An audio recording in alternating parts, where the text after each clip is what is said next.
Welcome to Off the Mat, your new wrestling obsession. And tonight we got to talk because what is going on with the WWE right now? We've got AI SLOP showing up on NXT and fans aren't happy about it. We got Kairi Sane shutting down release rumors and calling out the noise. We got early WrestleMania 44 locations already leaking out, and this might be the biggest one yet. We got new details on Roman Reigns' next world title run as we are currently in it. Oh, and WWE just made a huge business move with ESPN again that could completely change how people watch NXT moving forward. So the question is WWE evolving, or are we just watching it change into something completely different? Because we're going to break that all down for you and so much more tonight. Welcome, and I hope you guys are having a great week. As always, I am Matt, and with me I got Sticks to my side and the man with the plan, Mr. Dirty Dom Tober on the bottom there. Boys, how are we feeling tonight? Doing great. Crazy week in professional wrestling, right? Yes, it has. And I just got to say one thing. Lizzie Rain has arrived. Yes, she is the niece of someone from Def Leppard, right? No, from Megadeth. Iron Megadeth. Or Iron Maiden. Iron Maiden. But I'll just keep naming like every 80s hair band. I was gonna say keep going, you'll land on it. Guns N' Roses, Metallica, Guns N' Roses, Stained. You got that Pat Benatar, freaking Joan Jett thing going. I like her finisher. Yeah. That like launch up kick to the head is an awesome finisher. That's great, man. And freaking Kia Lyons has had a freaking be the recipient on that move. So crazy. But between NXT, all the call-ups at NXT, surprise call-ups, the releases we talked Those about. fucking call-ups are ridiculous. Evil just showing up, handing my man a t-shirt and leaving.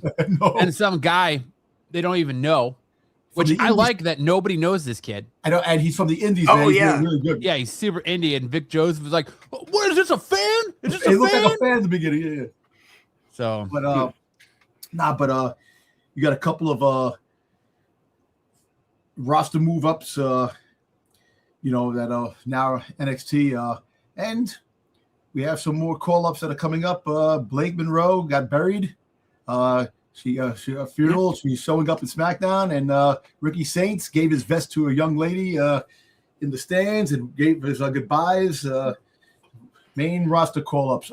class act to Ricky Saints, thanking everybody in the production truck, shaking everyone's hand in the production at ringside. Yeah. That was awesome. That's how you do it, kids. Class act. That's how even though he got buried, he lost that last match. He was it's cool. I'm excited. I'm sad that we had these releases, but I'm also excited for what's to come. Some new blood pumped into the system. Hopefully, That's the hope.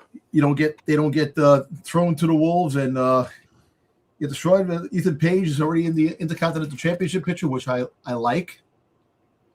They're putting him there, and we'll see where Ricky Saints goes. But it's sad that these wrestlers had to be released. No, it's not. It's just It's not sad. It dude, we've been talking about it for months. I know, but it's you're cutting the fat. You're going from 3 hours to 2 hours on SmackDown. You don't have enough. The Wyatt Six didn't do shit. We've had more. I'm saying 26 wrestlers in all got released. Mm-hmm. That's a big bump of who they can release. You not only release, individuals, like Kairi Sane, who now denies the fact that she didn't want to go to Japan. Here's the thing. Could we see her in the future showing back up, like R-Truth type of scenario? Because now WWE's trying to backtrack, saying, "Oh yes, you want to go back to Japan." Well, we'll talk about the Kairi Sane thing here but in just a minute. In our off the top rope segment, dude. But Wyatt Six, the entire team, you got rid of everybody. And it's like, come on, man. Hey, look, they ruined that gimmick since the first time it came out, and it's sad that I know that Bo Dallas isn't Bray Wyatt. If it was Bray Wyatt, would they able to do it? Did this? I know they released Bray Wyatt, they brought him back when he was it, but would have dismantled this team like this if Bray Wyatt? It would have been something different though. If Bray was still running that, it would have been something different than what we got. Let's face it. Again, you said it. Bo Dallas is not Bray Wyatt, and that's the bottom line right there. You know, he tried. Uncle Howdy is a good character. It's just, unfortunately, the story creative didn't know what to do with him. I think Uncle Howdy was a stupid character. If you're really honest with yourself, Uncle Howdy was a stupid character. The name is stupid. The mask was stupid. They should have gotten Bo Dallas out from underneath the mask. They should have had him re-debut without the mask. Give him a new name. We had no idea why the Wyatt Six were even here. What brought them together? Why were they part of this group? Why are they running around as these characters from the Firefly Funhouse? Bo Dallas he isn't his brother. As much as he wants to try, he isn't his brother. We talked about that on Friday when we did our stream about the releases. He's not his brother. He's not as creative as his brother. So you're asking WWE writers who, for all intents and purposes, can't write themselves out of a paper bag right now to continue something as complex and intricate as the Wyatt family. And they had that massive debut, like we said, where they murked everybody. Chad Gable shot in the head. And that was crazy. But but then WWE didn't want to do the supernatural aspect of it. A group that's built on the supernatural. I know. You're literally these characters from Bray Wyatt's Funhouse. Yeah. Brought back, and you don't want to continue on with that. Yep. You're right. Somebody said they're still trying to sell Alexa's doll because they're trying to make money. Well, and she still carries it, but they're all intents and purposes saying that they're not going to go back to her dark gimmick. She's not getting her dark gimmick back. So because apparently somebody at TKO does not like dark gimmicks. Look, wrestling now. If the Undertaker and Kane were part of this generation, they would have been gone because someone don't like the dark, the supernatural type of gimmick. We do, if it's done right. Bray Wyatt, the Fiend, when he was the Fiend, it was a dark gimmick. It was great, and it's like I said, it's unfortunate that we lost him. We lost him way too young, and it threw everything out for a loop. And you try, and remember when Bo Dallas came back and they were saying they were going to do the whole Wyatt Six, and they said that they have to really get it right for it to work. If not, it's going to be done. And sure enough, look what happened. They sat on it. They should have put him with Alexa Bliss when they came back. And then when Bo Dallas got hurt, they sidelined the whole group and they sat on him and it never recovered. Nope. But to be fair, look at Aleister Black. You got him out here throwing fireballs, but you can't have the Wyatt Six doing something cool like that. No, you got to put him in a feud for 4 months over a stupid lantern with the MFTs. You can't get him away from the NFTs. And now you're trying to suck Jacob Fatu into the NFTs. You're trying to suck all these other guys into the MFTs that have no reason. Like, what is Solo Sikoa doing over here talking to some of these new people debuting on SmackDown? And trying to suck them into the NFTs or MFTs. And, trying to... They don't get into NFTs. Yeah, dude, I'm here to tell you, it's bad sign that all word out now is that Aleister Black is non-touchable. Nobody wants to touch him. He's not going back to AEW. AEW doesn't want him. Nobody wants him. The sad fact is Zelina Vega is, talented as she is, the business is almost past these short girl wrestlers. Yeah. Alexa Bliss is almost too short now for what's going for the business and where the business is heading. So we'll be lucky to see if Zelina goes anywhere. And Zelina and Aleister are going to be a package deal. Oh, yes, they are. Exactly. They had a basically gift-wrapped gimmick that they took away from Karrion Kross and Scarlett and given to them, and they still couldn't pull it off. Nope. Granted, TKO meddled and all that and changed everything, but still, these releases, after we get through the initial shock of it, they're not that shocking. We talked about it last Thursday. We knew this was coming.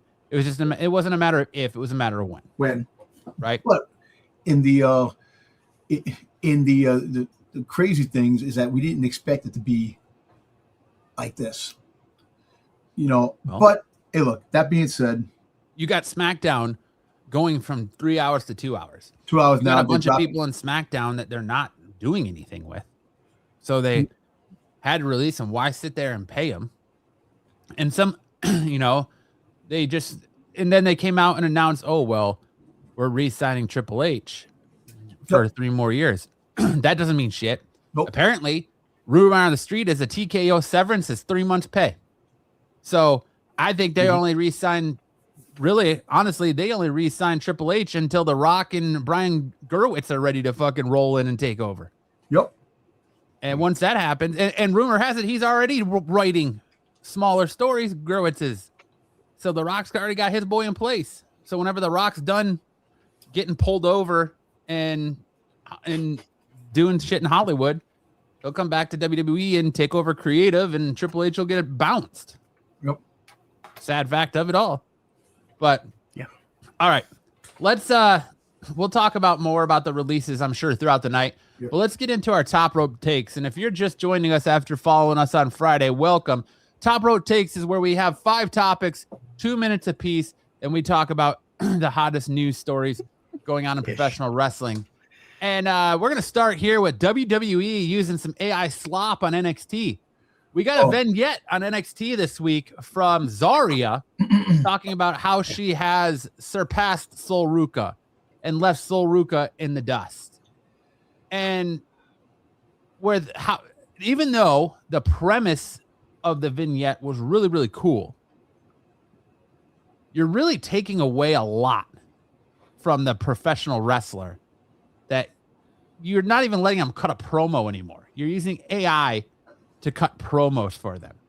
And who the fuck is this? When did Lady Gaga start cosplaying Sol Ruca? Like, it doesn't even look like Sol Ruca. It doesn't. I'm gonna tell you this. I thought it was Miley Cyrus. Awful. No, you're right. The premise was cool, but awful. And shame on WWE and TKO for doing this bullshit AI crap. Taking away the performances, the promos of these wrestlers that definitely should be out there promoting and doing these promos. The hell with this AI crap. And look, and I'm going to be the first to defend. There are some things that AI does that it is pretty cool. I've seen it firsthand. Some music collaborations, some shows on YouTube. But when you use AI for sloppiness like this, it's you're trying to cut corners. Why are you cutting corners? Stop this shit. Stop it. But that being said, man, they used it and it was god awful. And I hope that they realize a lot of current stars need AI help with their promos, i.e. Jade Cargill, Stratton, Rhea. Yeah, but you know what? Listen, AI is going to be a ruination of everything. You take away the person, that the heart and soul of a promo. Yeah. By doing this AI crap. You can use it to enhance, but it shouldn't be your main use. It shouldn't be the sole thing that you're using. If you're using it for like some of it was like background imaging and stuff like that. Well, they made whatever. Zarya look like Moses parting the Red Sea. Yeah, They tried doing Endgame where the guy where Sol Ruca was disappearing. Come on, she was getting snapped away. Yeah, exactly. Hey, I thought that was cool. I'll admit it. I thought her getting snapped away was actually pretty cool. No, I'm just saying. But the whole fact is that some of the imagery was pretty cool, but awful in many other ways. Well, I sadly think that AI is here to stay, boys. Especially I know it is. They're using AI to help them with knowing what wrestlers are on top, what markets they're hot in, what storylines they should go with them in. So they're using AI a lot. They're saying we're not using AI to write our stories in. That's a lie. Our storylines, but that's a lie. I think using AI for storylines. They said it, and then they came out and clarified and said, "Oh well, what we meant is that we're using AI to see what superstars are hot, what storylines are hot, and what markets, so we know how to plan the show." And that necessarily does not work for me because I think that's a bunch of bullshit. Yes, you're using AI. You're having an AI. You're putting in those prompts. I got wrestler A and wrestler B, and they need to have a feud about this. Write me a script. And they're maybe not using that verbatim, but it's definitely the building blocks of the story we're getting in WWE. Moving on, Kairi Sane pushing back on WWE's release speculation. One of the wildest things coming out of all these releases is what is going on with Kairi Sane. The curious case of Kairi Sane, as I've started to dub it, where WWE came out, released her, and then said, oh, well, she asked to be released because she wanted to go back to Japan to be with family. It came out that she got released, and within 2 days, it said that it came out she was already back in Japan. Well, Kairi Sane has taken to X to say, what I can say is I know there's been a lot of speculation, but I truly love this work, my teammates and my fans. I've never walked away, and I've given my all in everything I do. I hope you're all doing well. 2 minutes on the clock. Tell me you're saying WWE is full of shit without telling me WWE is full of shit here. Am I right? Right. This is straight up Kairi saying, trying to control the narrative, saying, no, I didn't ask for this. You released me. Don't try to not only mute the "We Want Kairi" chants on Raw. Oh my God! They dropped the volume on that crowd real quick when those chants started. Oh yeah, because they know they fucked up, and they know that they're going to get more R-Truth style chants. But we get no, and she was just on Raw last week. We had this whole 6-month storyline with her and Asuka and Io, and we get no payoff for it. And worst of all, Kairi gets no payoff for it. What do you guys think about this? What do you think about Kairi Sane pushing back on WWE? Do you see it as her doing that, or do you think she's just saying that, like, I'm not quitting on anybody, but I had to walk away? No, she's absolutely pushing back on what they're trying to do as their narrative. I never walked away. Clearly she didn't, like you say, she didn't ask for it. It was pushed upon her. WWE, TKO came out and said, make her one of the cuts. She got one of the cuts. She didn't ask to go back to Japan. This is her way of saying, why don't you keep your mouth shut and say the truth? Just say what happened. This is her saying, TKO, you're full of shit. Yeah. I didn't say that. 100%. And the whole thing is that they're trying to make like they're the victims, saying, oh yeah, she wanted to go back. But they know that we invested a lot of time in this storyline. People like Kairi Sane. They like her. They like the Io Sky angle, the Asuka angle always going on. We invested 6 months. That's crazy. Our time and energy on watching that storyline. You want to see redemption. You want to see Io Sky finally talking to the ear and to fight back. And then they release her. Look, the WWE knows what they're doing. They lower the volume of the chants. They don't want the R-Truth thing again. And then remember, Nick Khan has said time and time again, we don't cater to the fans. We do what we want. We don't cave in, which is bullshit. The heat you got with R-Truth. What's going on there? What's up? You heard that? Was that you, Sticks? Made that note? The TV? Not me. Or was that you, Matt? It wasn't me. Yeah, a video came through. Keep going. Yeah, so I don't play none of that. They're full of shit, and it's sad when they're trying to be the victim and truly, Kairi Sane loves the WWE, loves the fans, loves her teammates. You can see that she put her heart and energy into what she does. And for that, that's a slap in the face. Yeah, 100%. Well, we wish Kairi the best, and hopefully we see her again soon. Yes, we do. Hopefully maybe she gets some work in New Japan. Yep. Or we see her back in I think that out of all the releases, she's probably the most likely to go to AEW. Maybe Zoe Stark, but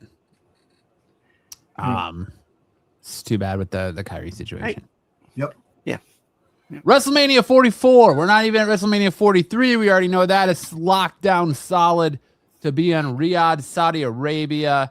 Boys, we got a lot of speculation over the last couple of days about locations for WrestleMania 44 because Nick Khan said, wait till you see where we're going to have WrestleMania 44. Where do you guys think WrestleMania 44 is going to take place? I think, I don't know. So they're talking about Tennessee, Washington, D.C. on the White House lawn we're talking about. What? That was just recently came in the new ballroom. It'll be in the new ballroom. Yeah. So you got New Orleans, Paris, France, Tennessee, and London. I personally think London should get it.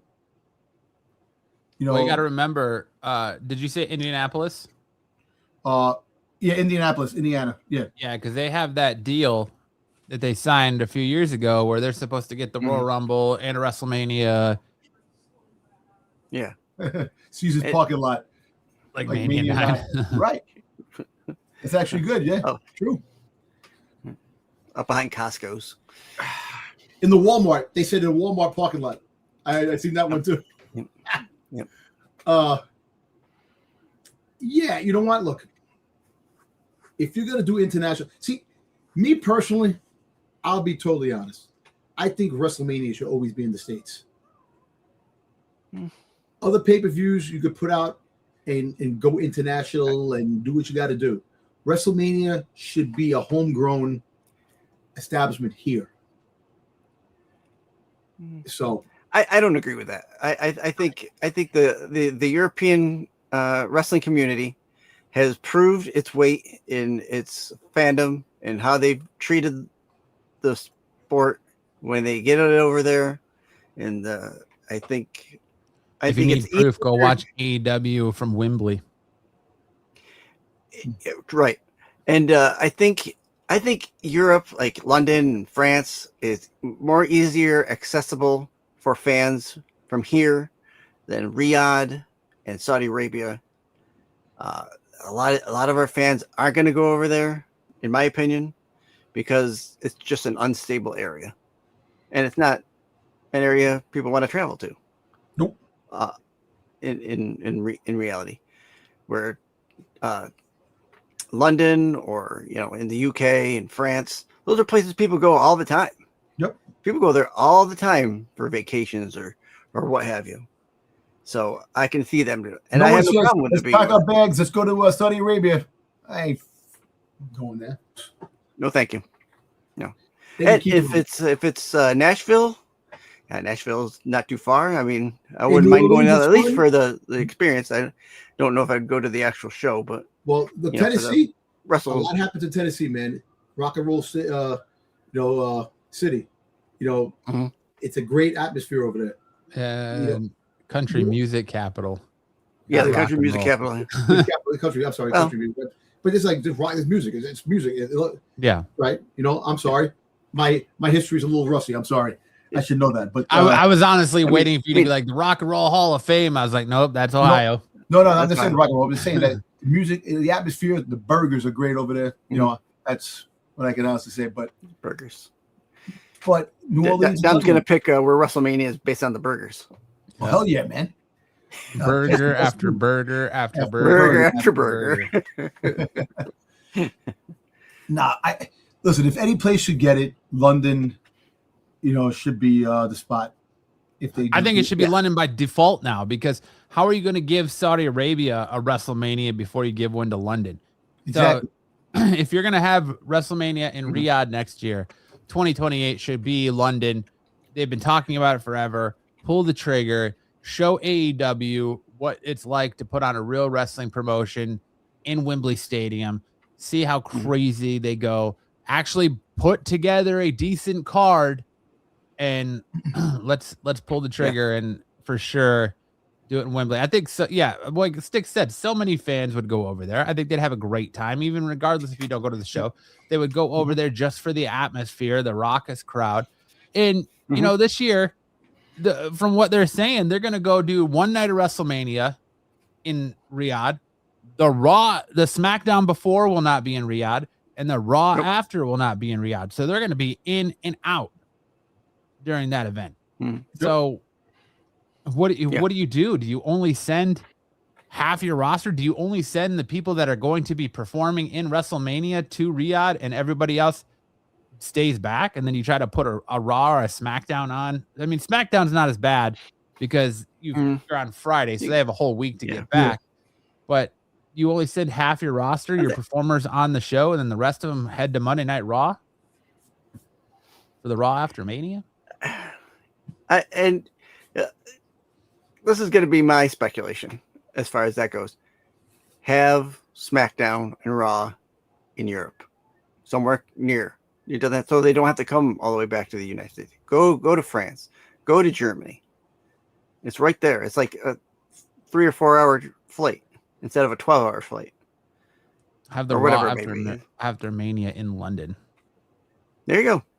There you go. Book it. Why not? I mean, you're gonna fly all the way to what? To have it in New York? Maybe. That would be the only spot I would pick. Or Philly, because the because let me tell you, so what's going to happen is that to paint the picture of what you were saying earlier, Matt, about the you're going to have half the roster there. And so if you have Raw and half the roster, you won't have anybody from the card from the WrestleMania card on Monday night. You'd have very few of them. You know, because that flight back to come back and go right, it's not going to be it's not going to be feasible. But you're right. Have it in London. Have it in Europe. Have it right after. And not that they're hanging around, because we saw last time they got in, they did their matches, and they got out. They didn't stick around. It wasn't, there's no sightseeing in Riyadh. Off to the next spot because we need to go. The fish and chips are great over there. Oh, in London?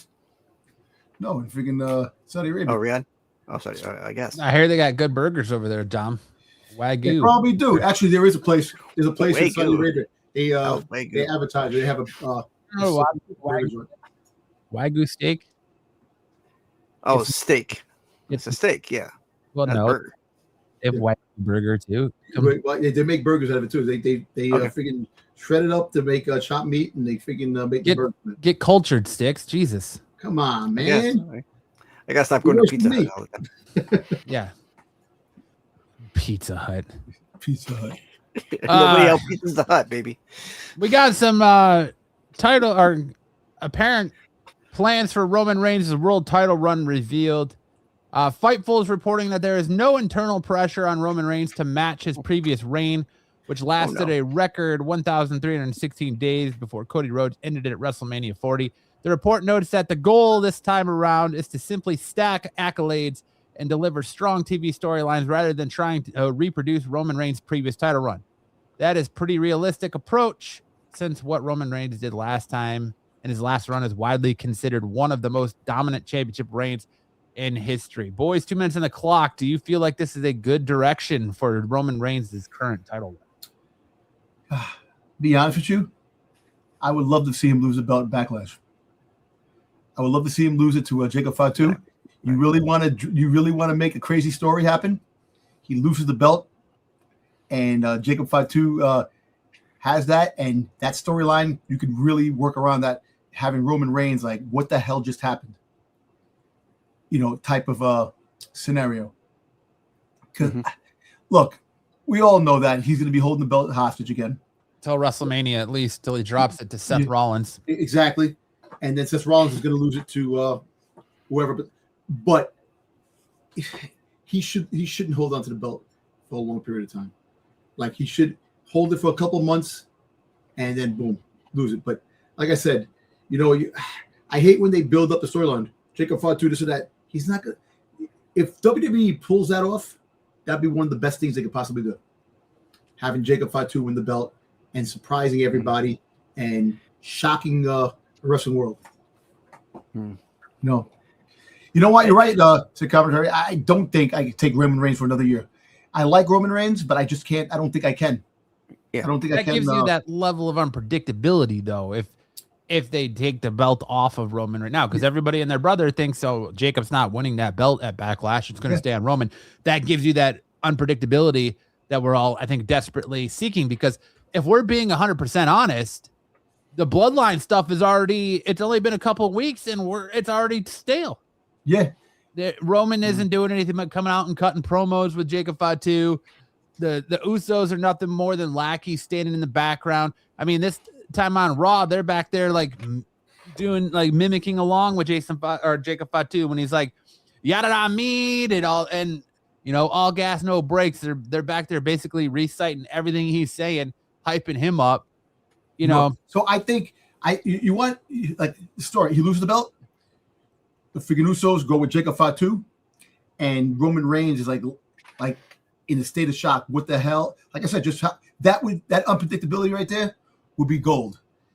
That would definitely raise the stakes if that happened. But will WWE do that or play it safe? Keep Roman have it. See, and that's why WWE is getting stale. The stories suck. They have no creative direction on what can be a good storyline, and it just plain simple. You need that unpredictability to make things happen, so we can the freaking wrestling world go, holy shit, look what just happened. I got to tune in next week to see. This is crazy. Right? Yeah, there's nothing there with the same guy holding the belt for a year plus, and I'm actually kind of shocked that Cody Rhodes is still holding that belt, even though he did. It feels like he was holding it for a year, even though Drew McIntyre did take the belt off him for a couple of months. Yeah. Well, we'll see. That's what I think with Cody Rhodes. It's going to be, they want Cody Rhodes versus CM Punk now. So we're going to be, that's a big WrestleMania match right there. That's WrestleMania 43 right there. Hey, they got no plan. They have no backup plan to Cody Rhodes, but that's your head of creative right there. Old Mr. 3H's himself. You got no backup plan to Cody Rhodes. No other superstar back there that you feel like can pull the weight of Cody Rhodes. Guess what? Put Danhausen in there. Strap a rocket ship to Danhausen's ass. I want to see Danhausen as WWE World Heavyweight Champion. Hey, he's 2-0. Now, that would be a shocker to see Danhausen somehow sneak out a win to be world champion. Nobody's calling for it. Are cursed. Nobody's calling for it but me. Nobody wants to see Danhausen as champion, but I want to see Danhausen as champion. Let's start the world championship on him, but Danhausen, World Heavyweight Championship on him. See what that's like. Yeah, right. See what world champion Danhausen looks like. That's what I want to see. Like I said, we'll see. We'll see what the future holds.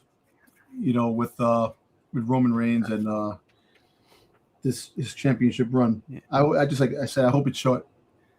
It's short. The only thing I'll add in as my 2 cents is, I agree. Him dropping to Fatu would be probably good and unpredictable.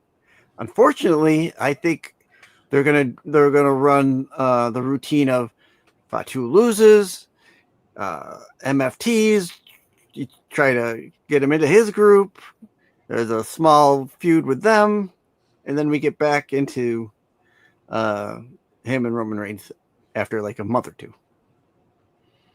Because they're just going to dance around it until they inevitably have to do Obafemi versus Roman Reigns.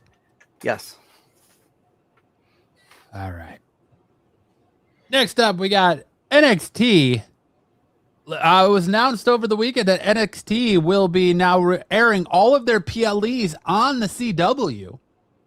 And if you're an ESPN Unlimited subscriber, starting this summer, ESPN will also be streaming NXT live and all their PLEs. So people like Sticks, you won't have to go to third-party sites anymore to watch NXT. You'll be able to do it as part of your ESPN Ultimate plan. How do you guys feel about for all the talk we hear about the WWE partnership and ESPN partnership isn't working?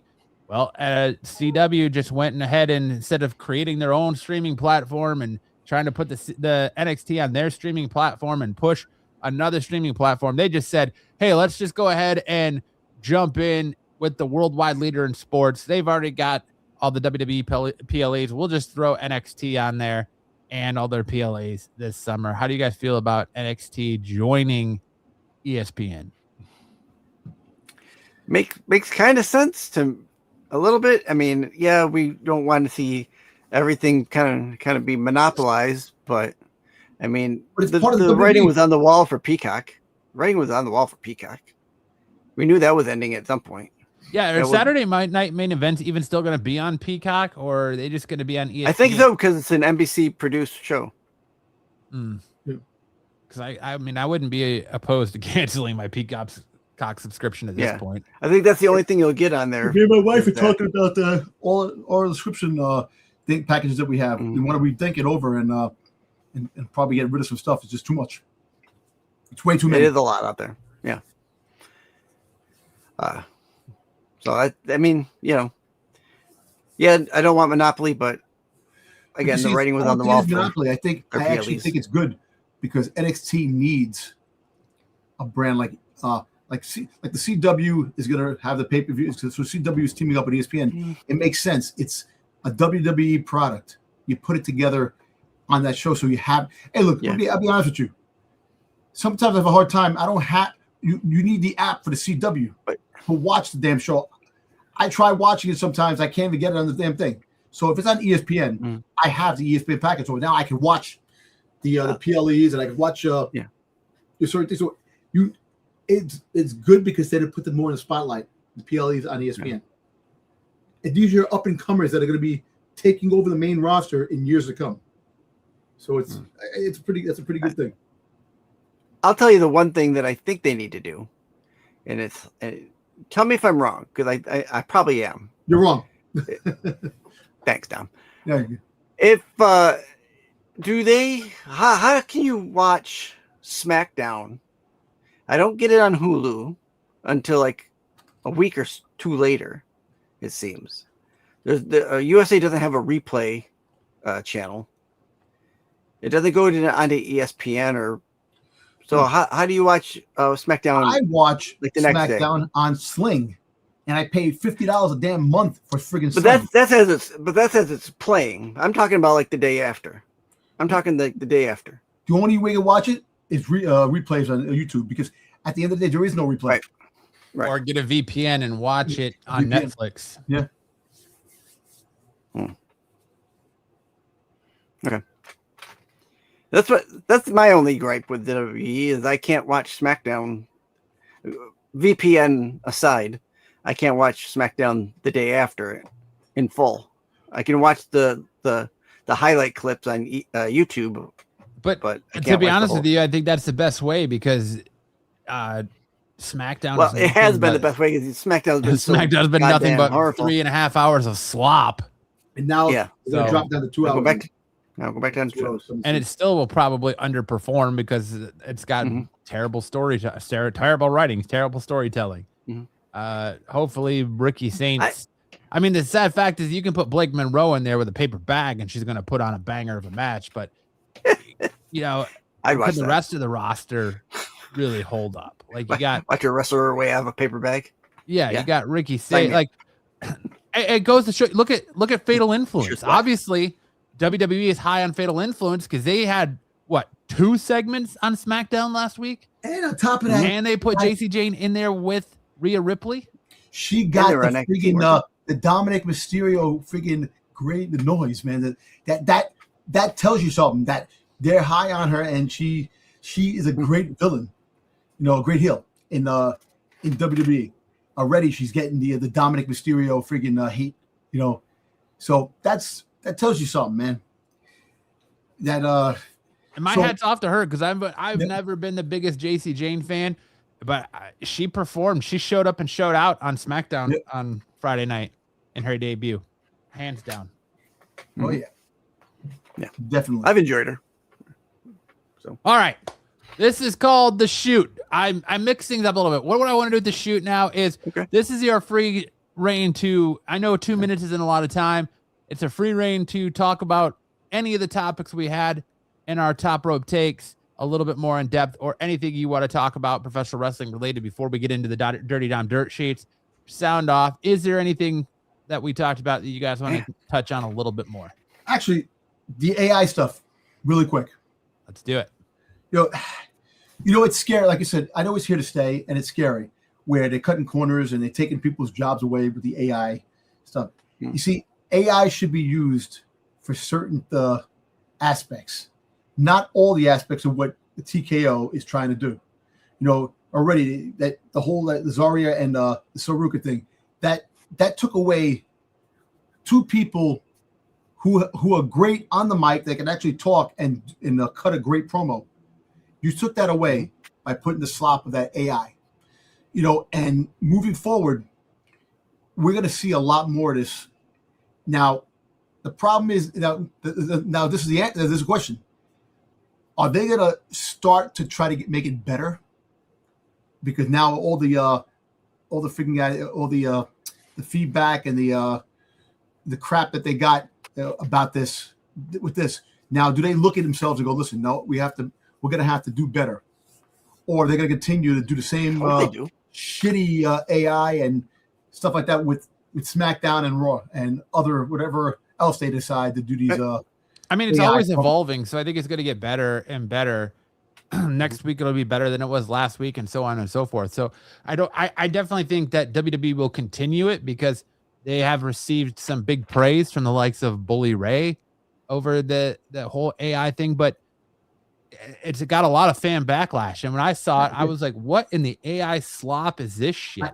Dude, it was cool until it sounded like, now I don't know, and somebody in the chat sound off, if that's actually Zarya talking or they AI'd her voice as well. Because if it was her talking and actually delivering that promo over just the AI imaging, okay, that's pretty cool, because you're not going to be able to get those effects any other way unless you hire a huge VFX team and all of that. Right. But if they AI the whole promo, then you're taking you get problems. What makes the wrestler a wrestler. You're taking away what connects the wrestler to the fans. The fans. You're taking away, because you know, the sad fact is a lot of these people, because they come up in the WWE system, the coddled system, they're coddled. Seth Rollins is coddled. Roman Reigns has been coddled. They're not brought up. The WWE hangs on to them and pushes them down your throat until you get behind them. They're not out there cutting their teeth on the indies. Yeah, Seth really did as Tyler Black, but where was Roman before NXT? You know, where was a lot of these people? They're grew up in this WWE system, and you know, they don't get the experience of having to set up their own table and sell their own merch and sell their own t-shirts and push their own stuff until eventually the WWE system is like, all right, well, you're used up. See you later. And they kick them out like they're kind of just did with the Motor City Machine Guns, because they're at the end of their career, towards the end of their career. They're getting up there in age. So you get rid of them. Aleister Black, Zelina Vega. You're just kind of washing these people out so you can bring new people in.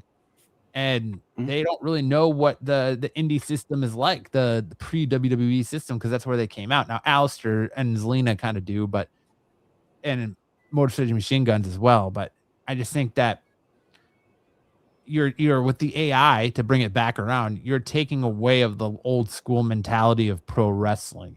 And you're taking away the engagement of the hate or the cheering of the wrestlers with the fans, the connection. That's what the fans like about. You know, when you go out there and you cut a promo, you get the fan interaction. What makes or breaks the wrestler on who if they're a heel or a face, and that's disturbing because you're taking away everything that wrestling was, and that's what everything, entertainment, music, was going on worldwide. And you're talking about Skynet. Terminator is actually happening.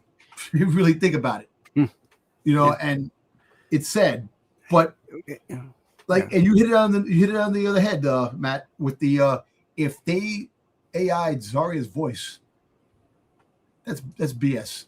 But if it was Zaria talking and then they had the little promo, this and that, all right, fine. It's still, you have the engagement. You had like a little feature type of film just to show that where her thoughts are, this and that. And all right, but you got to do better. You got to have to do better. And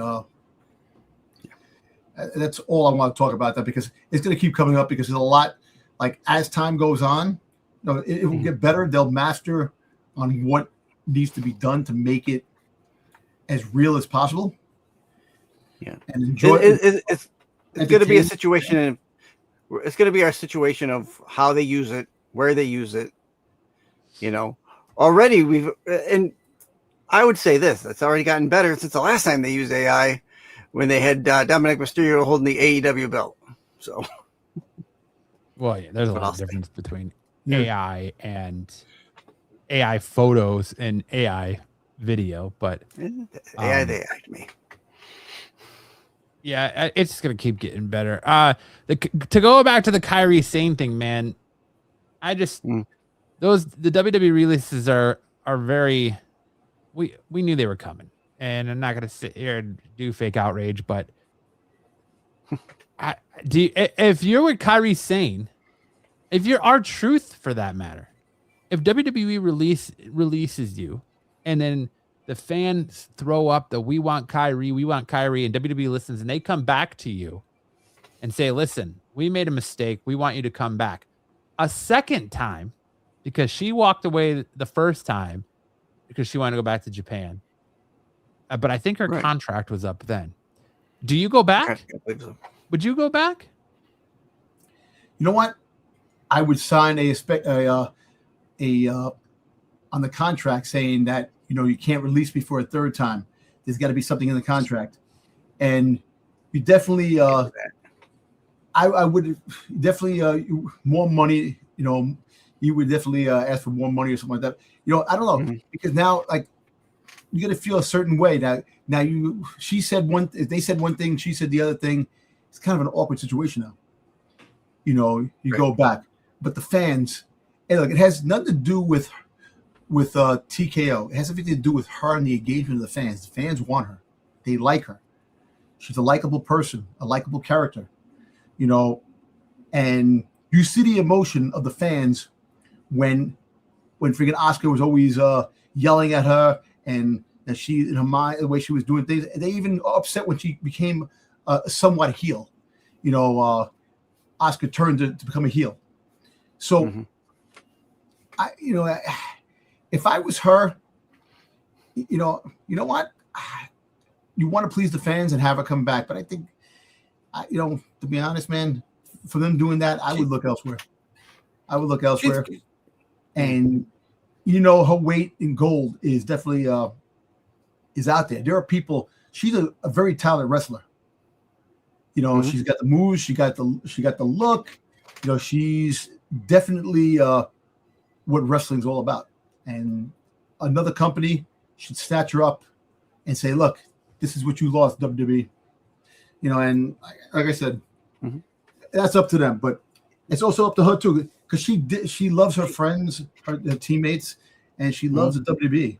So if they asked her to come back, I think she probably would come back. But if I was her, I would probably say, I'm gonna weigh my options. See what's what. Well, and she's got to do for her. She's got to do for her.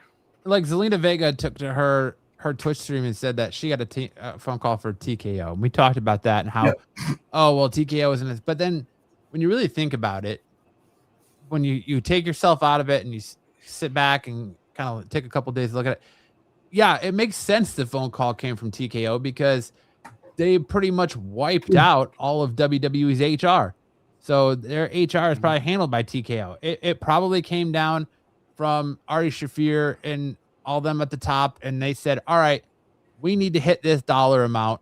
And they told Nick Khan and Triple H what dollar amount they gave. And Triple H, being the head of the creative, said, all right, well, we got no plans for these guys. We got this guy's Aleister Black gimmick isn't working out.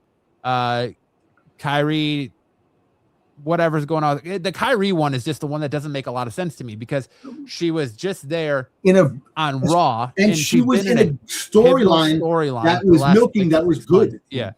And it makes me wonder, though, did they know that these cuts were coming before WrestleMania? Is that why Io and Asuka were not on WrestleMania? Is that why Kairi was not featured at WrestleMania? And they just came down because they didn't have they knew who they were going to cut. They just didn't have the dollar amount yet or whatever it was. And the same thing when marching orders from the Randy Orton storyline that they cut, that he was supposed to be part of the storyline, and they cut that storyline.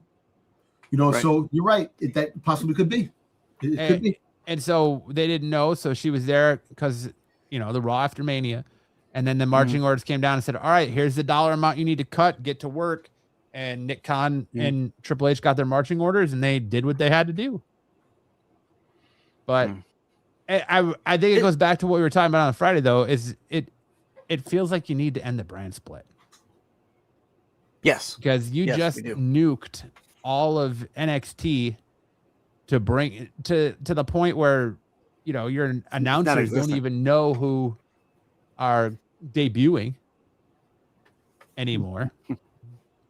True. And so now you pretty much take Ricky Starks, you leave your entire roster to who?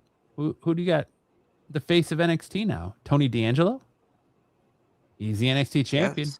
That makes sense why they put the championship on him. Yep. So now you got all these El Genericos running around in NXT that you're gonna try to bring up, and we're gonna see how that goes, I guess. But exactly, yes. I just feel bad the Kairi situation because we don't know, and we probably never will know. WWE saying one thing because they want the positive spin, they want the heat off of them. They don't want fans chanting, "We want Kairi," just like they did for R-Truth. So they're going to try and silence the fans, and that's only going to make the fans chant louder. WWE.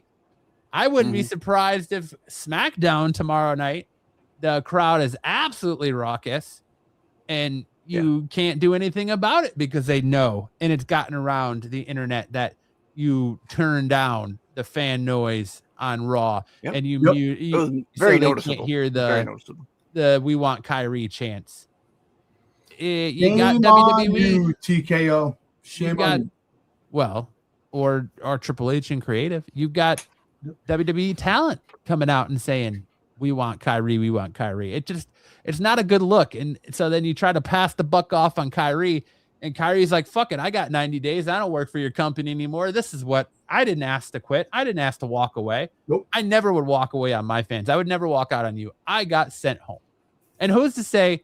I've heard people say, "Oh, well, she obviously knew it was coming, or she obviously is."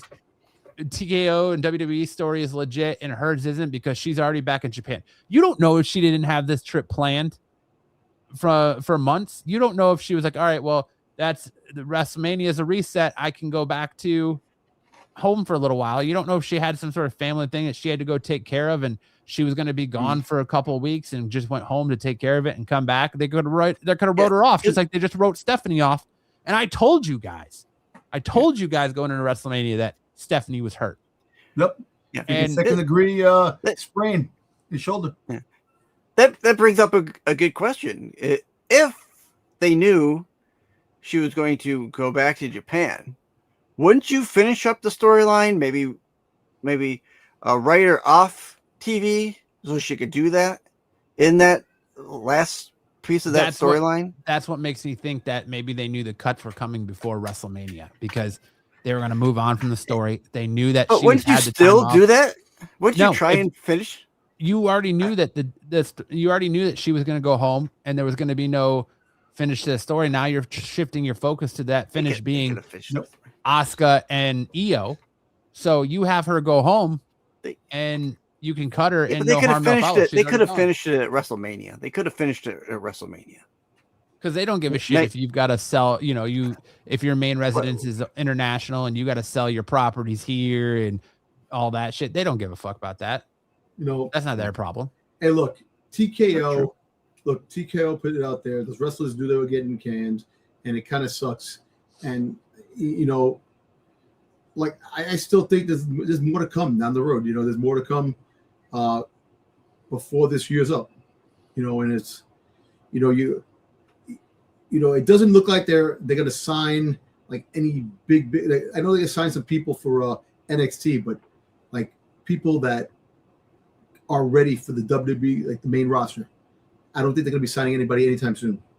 And they're going to work with the talent they have for now, and work with the call-ups from NXT, and that's it. It's just look. I understand business is business is what they say, and it is true, and it's unfortunate, but we're gonna have to. We don't want to accept, but we're gonna have to accept the fans of what they're doing and move on to hopefully that a lot of the new faces that are coming into the main roster can really launch the brands. We got to see. The sad fact is they got to be careful because WWE is the penultimate. That's where they want to be, and you got to be careful what you say or do speaking out against them, and especially like Zoe Stark. Man, imagine if Zoe Stark came out and flamed everybody because she posted on Twitter, "Oh, what's 6 more or what's 90 more days or 89 days or something like that. I already waited a year. What's 89 more days, motherfucker? You speak out." What's to say that Triple H and TKO don't go, oh, yeah, remember all that time that year you were out for injury? Yeah, we're tacking that onto the contract. So your 90 days actually will be a year. I think it's too late for that. That's another thing, too. She busted her ass coming back from that injury to make a way to get cut, which really it blows.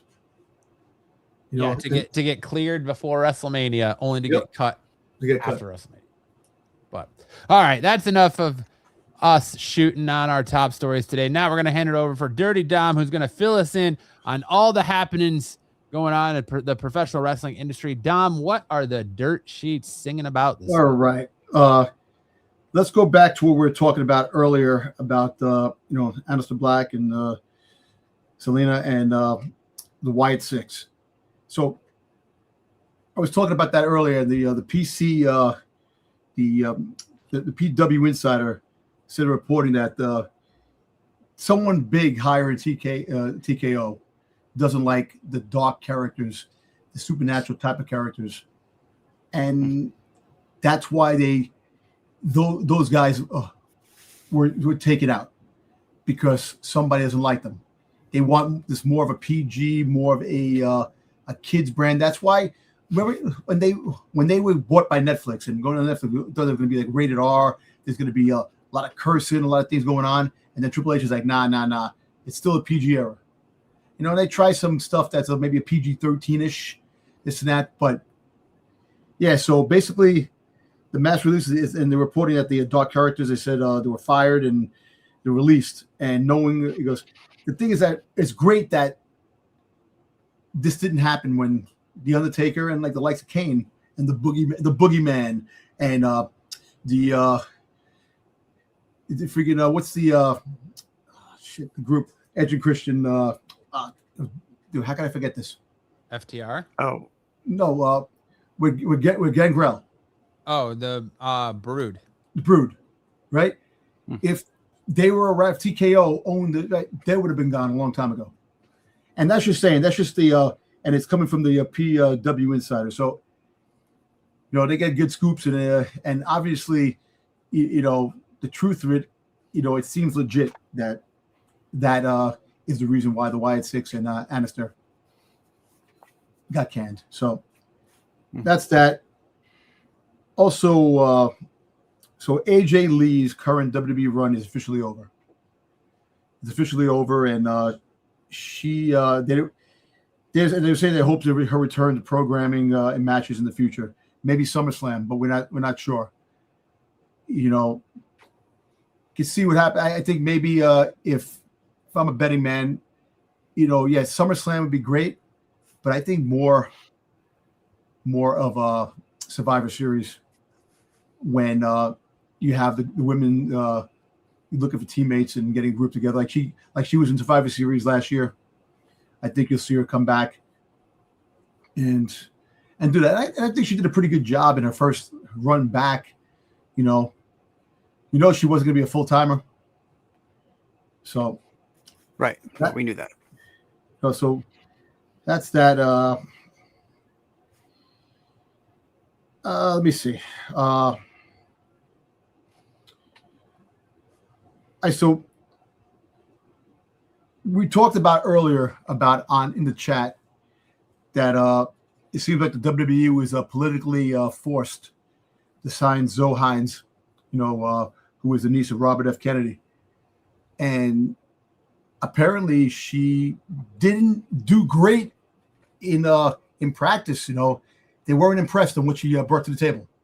Biggest fucking nepo hire ever. Yeah. So let me ask you this, guys. Do you think that she's definitely going to be a plant there for a while, even if she's not doing great? You think they're going to still keep her on? Yes, they're going to keep her in the back. They don't want to admit they failed, and they don't want to take the heat for signing her and then it failing. They're going to pour everything they have into making her TV ready. Mm-hmm. And I mean, they have to at this point, or they're going to eat crow and swallow and admit, oh, well, yeah, this was fully a Nepo baby move because Linda's in the current administration and this, that, and the other thing. So it was a complete Nepo baby move. We just hired her because her dad or her, she's related to Robert F. Kennedy Jr. They're not going to do that. They're not going to take that look. They don't like to be tied to politics, even though they're tied to politics. So they're going to push it and throw everything they've got to making her work out. Yeah, so I can see that. But that I hate that when you're forced to the corner, and because they are, WWE is definitely all for this current administration. So I can see the look just isn't good because of the releases you just did. Now you're gonna take on someone who was even worse than Maxine Dupree. Hey, don't talk about Maxine Dupree like that. She's coming back. Listen, I'm giving her credit. She's better than this girl. I mean, especially when you got Lizzie Rain. By all intents and purposes, they're expecting to take over the business. She's going to be the next Rhea Ripley or whatever. They're thinking that she's going to be the next big thing, and she's not a Nepo baby, but she's got a link to fandom, rock music, thanks to her uncle. And now you've got a politician's family member in WWE. So it's just definitely right. Definitely right. WWE maybe for the current administration, but they do a lot of political pandering to the other side. Yeah, they do. And listen, you got to look when you have a company like TKO that has a vast majority of the crowd that is either to the left or to the right. You definitely have to have. You got to be. The scales have to be on the same wavelength. The scales have to be balanced because you can't just go full one way because then, of course, you're going to offend one side, and you can't go another way. You're going to offend the other side. So basically, when it comes to the political landscape, which I hate talking about, there needs to be a balance, and that's what they do. And that's all big businesses and corporations do that. They say they don't, but they do that because they want that revenue. They want that money. They don't want to lose a certain demographic of person. That's not true. He lost to Drew McIntyre in Saudi Arabia. So Sammy does not win a title every time he goes overseas. Yeah, he did. Yeah. So we'll see what happens with that. But so before I get to this this is going to be the last one. But I just want to put a little tidbit. So apparently, there's a lot of rumblings in WWE. Brock Lesnar. They're talking about Brock Lesnar. He might not it might not be the end when it came to him retiring in the middle of the ring in WrestleMania. So there's some reports coming out saying that there's a possibility that we might get round 2 of Obafemi versus Brock Lesnar. To have another bout of before Gunther meets up. They might push the Gunther thing a little further and have more of a Brock Lesnar. So apparently one of the rumors of his open challenge that became the Obafemi Open Challenge now that he's doing. I think you're thinking of Braun Strowman. He won the Royal Rumble in Saudi Arabia, the greatest Royal Rumble, and then now he's no longer employed. He's been fired twice. Yeah, he also has Everything on the Menu. Watch it, a great show. Shameless plug. So they're saying that maybe one of the candidates that come out for the Open Challenge is Brock Lesnar, but not now. Somewhere leading up to maybe SummerSlam, Monday night before SummerSlam. So there's that rumbling that's going on. Me personally, that's fucking lazy writing, by the way. Yeah, it is lazy writing, but you know what? Me personally, I think what's up, Dub? If it goes in that direction, I'm okay with it. Because guess what? It tells you they don't have a story for Obafemi. You have to have an open challenge. They don't have any competitors on the roster that can stand up to Obafemi. Exactly. Is the problem. Exactly. That's that. So that's why you have another match with Brock Lesnar and Obafemi, and it won't fare the same way it did. It will go, you might have that disqualification match where they both get disqualified, and then you'll have the final where Obafemi beats the shit out. So you have the trilogy. I think that's the best thing for that storyline to come to a head, and then you move on to the Gunther thing. Because I wouldn't have Gunther come out in the Open Challenge. That'd be a waste of Gunther fighting Obafemi. What you can do is, after you finish the trilogy with Brock Lesnar, then you can have a trilogy with Gunther. And we need to see all these trilogies, though? Do we need to see trilogy with this guy and trilogy with that guy? I know. It's just the whole fact that that's basically what wrestling is. There's trilogies in wrestling. The final chapter. You have the steel cage match. Like the Obafemi match. Together you have the first one, Obafemi. Then you could have a steel cage match. And you could have a freaking goddamn street fight. You could have different types of things to build these feuds up. And I think right now, Obafemi's best bet is to have 2 more matches with Brock Lesnar and then have the matches with Gunther. You have that right for now, and that would be the perfect storyline that could build Obafemi even more. And the Gunther doesn't have to be right away. You can have one Gunther match. Gunther, Obafemi gets the best of Gunther, and then you wait. And then they build it. They go into it, and then they meet up again.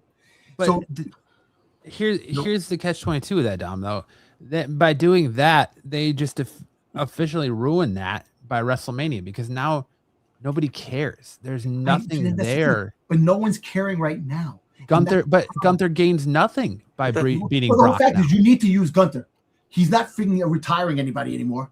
Right, they need to use him, but he's not going to be. He can't be the career killer anymore. That gimmick is officially dead. Obafemi and Brock killed that, because guess what? Even if he for some reason comes out, if WWE just fired 28 wrestlers to fucking back the Brinks truck up to Brock Lesnar's door to pay him to come back, even though then him retiring or Gunther retiring him at SummerSlam effectively means nothing.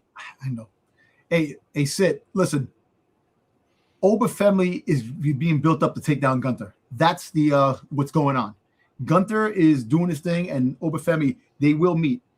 And I think that they should meet before they meet the final. I think the final match, Gunther Obafemi, should be WrestleMania. It shouldn't be the first match. They should meet before that. You got to make it mean something, though. I know, and you can make it mean something. That's the whole thing. It's just that stop with the lazy freaking writing. Well, I think doing an open challenge is lazy. That is lazy. That is 100% lazy. Obafemi there, you're essentially admitting you have no creative for Obafemi, and you want to make him this big monster. So let me ask you a question. Just don't put him on TV every week. So you have Obafemi coming out, open challenge. Rey Mysterio comes out. You Obafemi, open challenge. You freaking have you have El Americano come out. El Grande Americano. You have freaking Otis come out.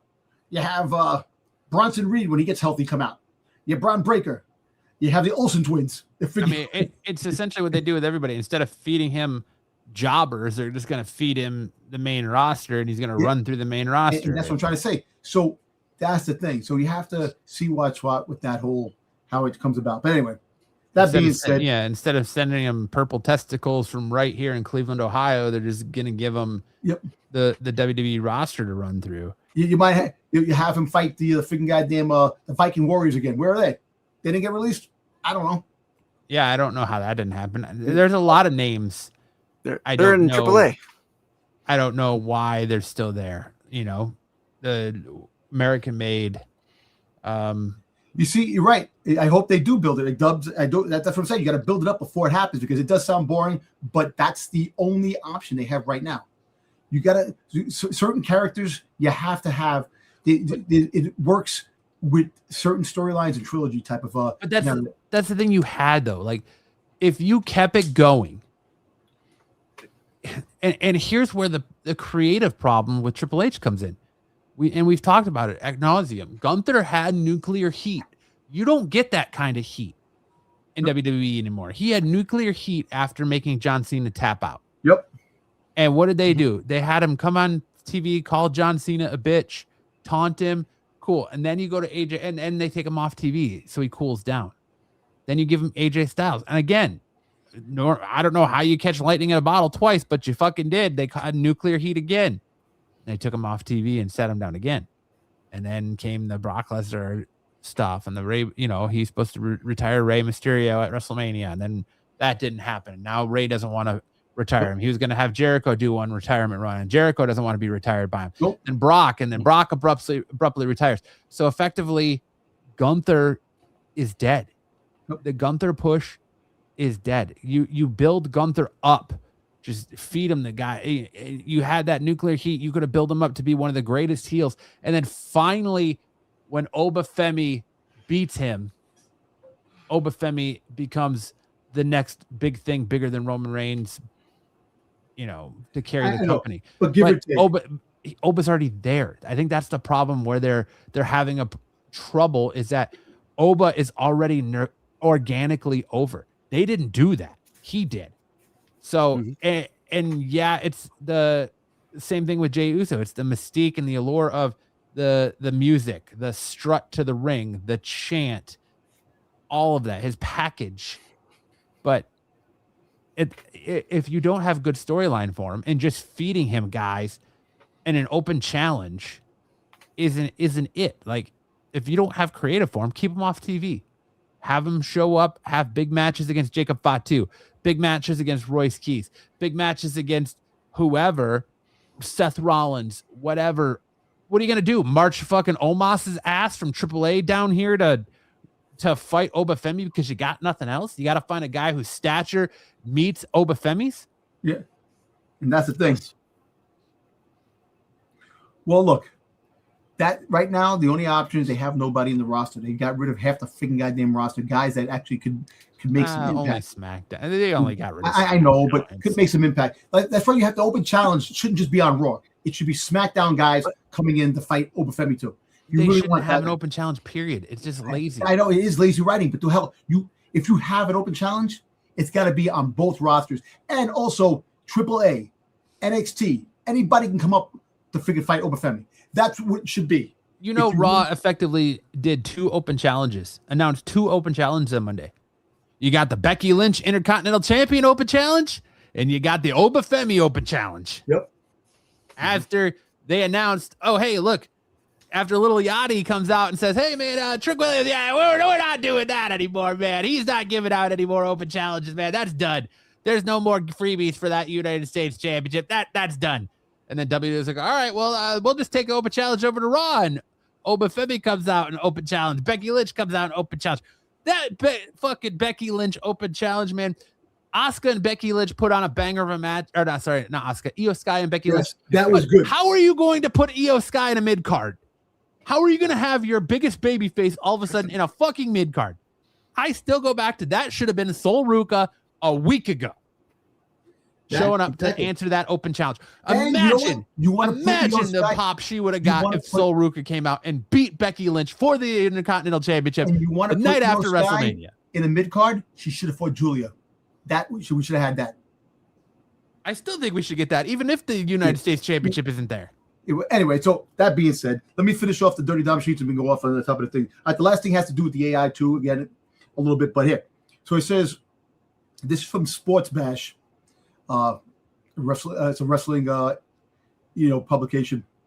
So apparently Triple H is upset over the WWE storylines being developed by AI in the TKO era. So as reports, that he's the one doing it. I know it says, look, as reports, Triple H has raised questions over heavy use of AI in WWE storylines. Cody Rhodes versus Randy Orton WrestleMania feud was reportedly entirely mapped out by AI. I don't know. I don't know how true that is, but yeah. But we'll see. Also, TKO officially acquired WWE for $9 billion in September 2023 after Vince, exit. And the TKO president Mark Shapiro introduced AI into WWE creatives as optimized profits to make profits. That's what it is. So, and you got the likes of CM Punk and Brock Lesnar having strongly opposed to the AI use. And like I said, strongly believe right now, Triple H believes TKO creative involvement now threatens to destroy WWE forever. So, look, you get mixed reports. You don't know who to believe. I know a lot of stuff doesn't fall in Triple H's lap. It's TKO, but there has to be. He is the head of creative. He's the all say on what goes down in creative until you have the top meddling, saying things. You could fire and hire the best for the creative because you are the CEO, the COO of creative. And what's true is Triple H the one that's lying that did the cuts, a lot of the firings of some of the wrestlers? Is it true that he freaking is opposed to TKO using AI? So there's a lot. We're only using AI, Dom. We're only using AI to tell us what stars are over in what markets and what storylines are going to run well in those markets. But you know what who's happens? This and who's that? We're not using it to write full storylines here, Dom. You take a foot, and as time goes on, they will be using it for full storylines. That's the problem with AI.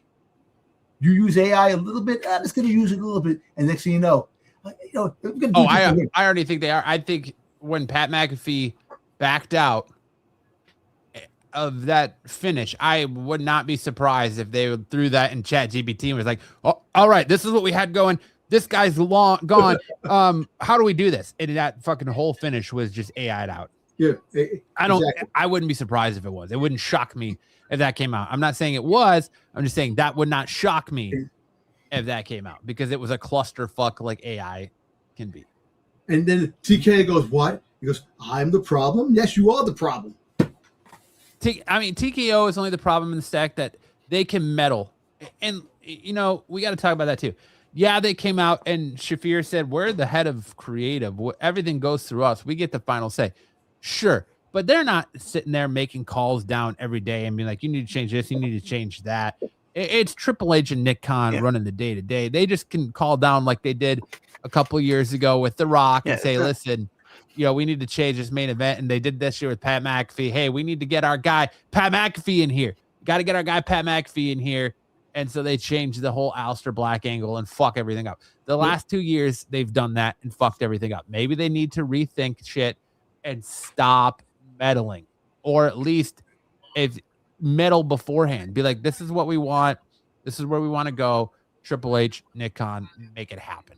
And meddle that way. Don't meddle 2 months before WrestleMania. What they should do is they should have a meeting, sit with each other, talk about what's what, and then find out what the fans want.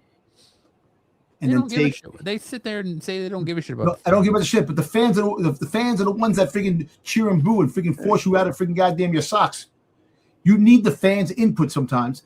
What you should do is have people take people aside and go, what do you like to see happen in this match? And take ideas. Get ideas out there. Like, you ain't gonna listen to nobody. Get something that, like, go through the mind of some fans that actually know wrestling more than TKO knows. And according to Nick Khan, he can take a shit on a piece of bread and pitch it to WWE fans that it's the greatest sandwich ever, and you're gonna eat it up regardless if it's a shit sandwich or not. That's what I'm saying. You can't just do that. You have to have some kind of feedback where fan interaction is definitely needed for certain things. I'm not saying all, because some fans have some wild fucking shit. You know, it goes with Star Wars like me. I got some wild fucking theories and things out there. But the fact is that you can throw some stuff out there and see what the fans really want. But that engagement is hard too, because the fans are fickle. We're not gonna the days of you shoving someone down our throat and having us cheer for someone you want us to cheer for and boo someone you want us to boo are long gone. That died when Roman Reigns. Yep. You know, so that's why you got fans booing your baby face and cheering your heel. Like, the fans are a fickle bunch. You can't necessarily rely everything you do on fan reaction, because the fan it's an unpredictable what's the word I'm looking for? Variable. It's an unpredictable variable, because you don't know who they're going to cheer or boo, you know? Exactly. Hey, Sid, you're right. I remember WWE back in the day had that. Yes, and some of the stuff did work, of what I've known, you know, of what happened. So they should go back to some old basics, you know, and see what they can get out of it. But the fucking AI, man, that's the thing that's going to be annoying. What should hit? Hey, chat PTT, what's the what match should we have? Who should fight? Oh, Roman Reigns and Otis. Why? Because chat PTT said that. You know, you saw that basically on Unreal. Yeah. With Road Dogg. Yeah. We need to put the belt back on Chelsea Green. Okay, well, who's she gonna feud with? I don't know. You should have just put it on Chat GPT and or Gronk or Claude and been like, Claude, what's up? Tell me what to do. Yeah, and that's the problem. But you know, it sucks for something that we do like, and we see the deterioration of something that we do like, and that's with everything, man. Everything that we do like, when a corporation takes over, it fucking destroys the life out of something that used to be fucking fun and great. All right, this is what we're gonna do. I put it in Chat GPT. Here's our main event of next year's WrestleMania. We got Rhea Ripley versus who? Who are we gonna put Rhea Ripley against? Let's see. Rhea Ripley versus Becky Lynch. All right, cool. We're gonna put Rhea Ripley in a rabbit costume. We're gonna have Becky Lynch in a turtle costume, and we're just gonna have them run around the ring. And that's what AI is telling us. We're gonna have them run around the ring, and it says they're gonna love it. That's the tortoise in the hair. We're gonna have it play out, and then we're gonna have Becky Lynch go over Rhea Ripley because the tortoise has to beat the hare, and that is our main event for WrestleMania right there, pal. Book it. That's what I said last week. As long as guys like Michael Hayes and Bruce Pritchard are around, the old school, you got rid of Vince, you got rid of Mr. People Power Laurinaitis himself. Laryngitis. Yeah, laryngitis. You get rid of those two despicably sick fucks. Hey, I have laryngitis. And People Power. And, you know, but you still kept Vince's regime around. You got rid of Vince. You got rid of laryngitis, whatever you want to call him, but you kept Pritchard, you kept Hayes, you got old heads. Triple H is surrounded by old heads. I wouldn't be surprised if it's true that he still gets text messages from Vince about creative and what he should do, and things like that. And as long as you got that old regime around and old heads, nothing's going to happen. You need to get new talent in there, get people the fuck out. But like I said, I started saying, until Gurewitz is ready to write, The Rock's boy is ready to take things on fully, they're just going to ride out the ship with who they got. And the question is, are there still going to be fans around willing to eat this shit when that time comes? Are you still going to want to fucking digest this shit that Triple H is laying out on you before they pull the plug and The Rock inserts Gurewitz and away they go? I guess if it's on the right type of bread. Because right now, there's not a whole lot of hope out there with the way they're going, other than putting The Rock's ass on TV and letting somebody else take over creative and shaking things up. Yeah. I can't believe Brother Love is there almost 40 years later, right? I love you. The Fabulous Freebirds and yeah. But all right, is that it for the Dirty Dom sheets? Or you got more? Dom sheets, yep. All right. Now we're gonna roll into our 3 count. And the 3 count, if you're new here, is where we go over this week's SmackDown, Raw, and NXT, as well as AEW. If any of us caught AEW Dynamite this week, where we give our reviews instead of going segment by segment like most shows, we give our best moment, worst moment, and what were they thinking moment of the show. And we're gonna start out with this week's SmackDown. Sticks, give me your best moment, worst moment, and actually, I'll go with Dom because Sticks always complains. You put me on the spot, and I can't think. So, Dom, give me your best moment, worst moment, and what were they thinking from SmackDown? All right. I don't think about those things. Act like you've been here before, Sticks. All right. The SmackDown we had, so it was kind of cool to see the MFTs meet up with the Usos and Jacob Fatu, to have that whole Samoan reunion type of thing. Because give or take, I think that there eventually is going to be a whole renaissance of the bloodline. Well, speaking about it, wait, really quick.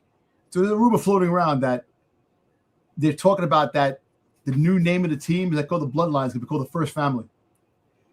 That is ridiculous if that actually is, if that comes into the play. If they say that, that is Roman said it on Raw on Monday night. Yeah, he did. But so I think the best moment is, Cody cutting another promo. Another promo that he's ready,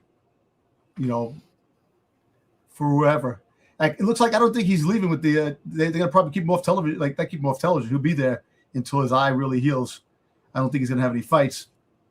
But have you heard the ridiculous thing that he wanted to come out with an eye patch on and rock an eye patch, and Triple H wouldn't let him do it? I'm Cody Rhodes, the pirate. That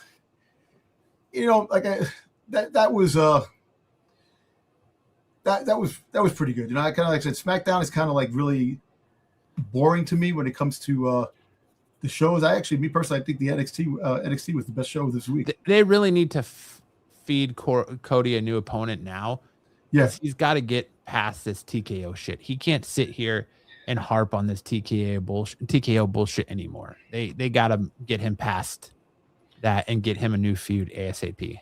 Yeah. I think that he needs to, because it's going to be a long road before he meets up with CM Punk. Yeah, not till WrestleMania. Yeah, exactly. So give or take, you got to have some. So I'm kind of happy that the new people like Ricky Saints are coming in there. There might be some surprise, a little shuffling around. You might get people. I'd be intrigued by Cody versus Ricky. Yeah. Cody versus Ricky. What about, I think you figure Randy Orton versus Ricky. I think that'd be a good match.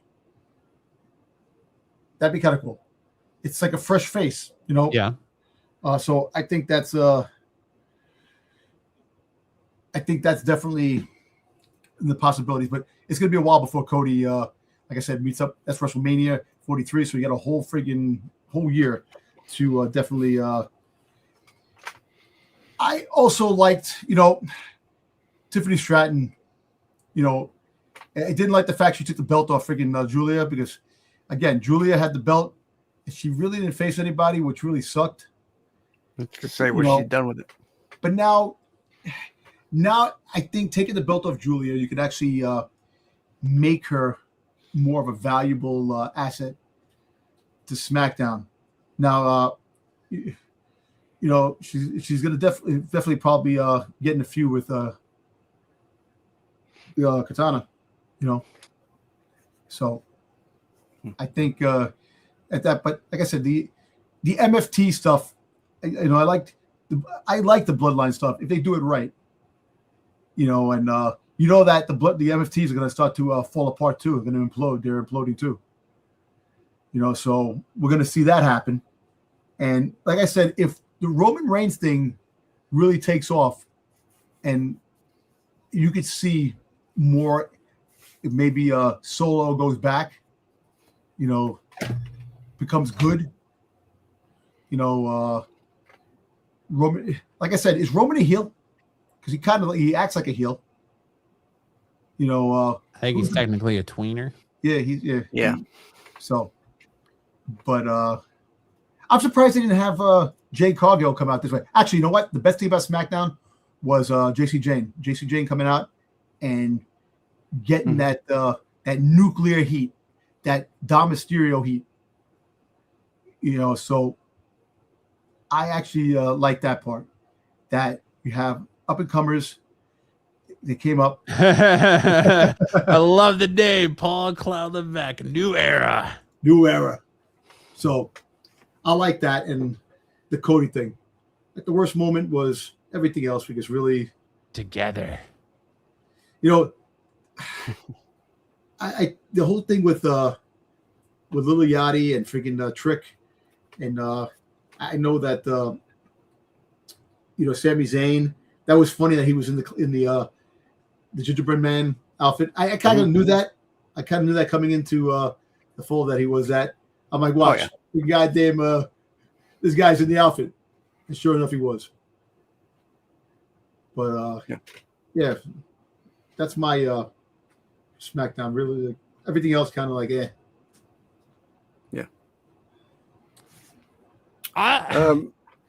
Go ahead, Sticks. Yeah. For my best moment, I'm gonna similarly say the JC Jane. That was really good. My worst moment on there, I think the whole gingerbread man thing is just stupid. I mean, it's whatever. I mean, how many times do they do that whole, and not very often, mind you, but you know, oh, who's in the turkey costume? Who's in the bunny costume? Vince McMahon is all elite. So that kind of stuff, I don't, you know, and I kind of knew it was going to be Sami Zayn in the costume. As far as the safest, softest baby ass bullshit haluva kicks I've ever seen in my life. Yes. Oh yeah, it was way off target. It was like it was only there for the camera. He looked like Alberto Del Rio. Oh my God, I can't say his name. Alberto Del Rio fighting Carlito over the weekend. Oh yeah, that was crazy. Yeah. That was terrible. Oh God. Yeah. Sorry, Sticks. Oh well, that's another one of my worst moments of the week. That our local indie promotion was supposed to have Carlito at their next event, and he pulled out. So not cool. Never pull out, Carlito. You never pull out. Not cool. What were they thinking? You got to spit. I don't know. People. There's so many. The whole show being 3 hours is still what are they thinking? I'm glad they're going back to 2 hours. For me, best moments of the night for me, I actually have two. Is Danhausen and the Miz and that whole package. Oh yeah, that was one.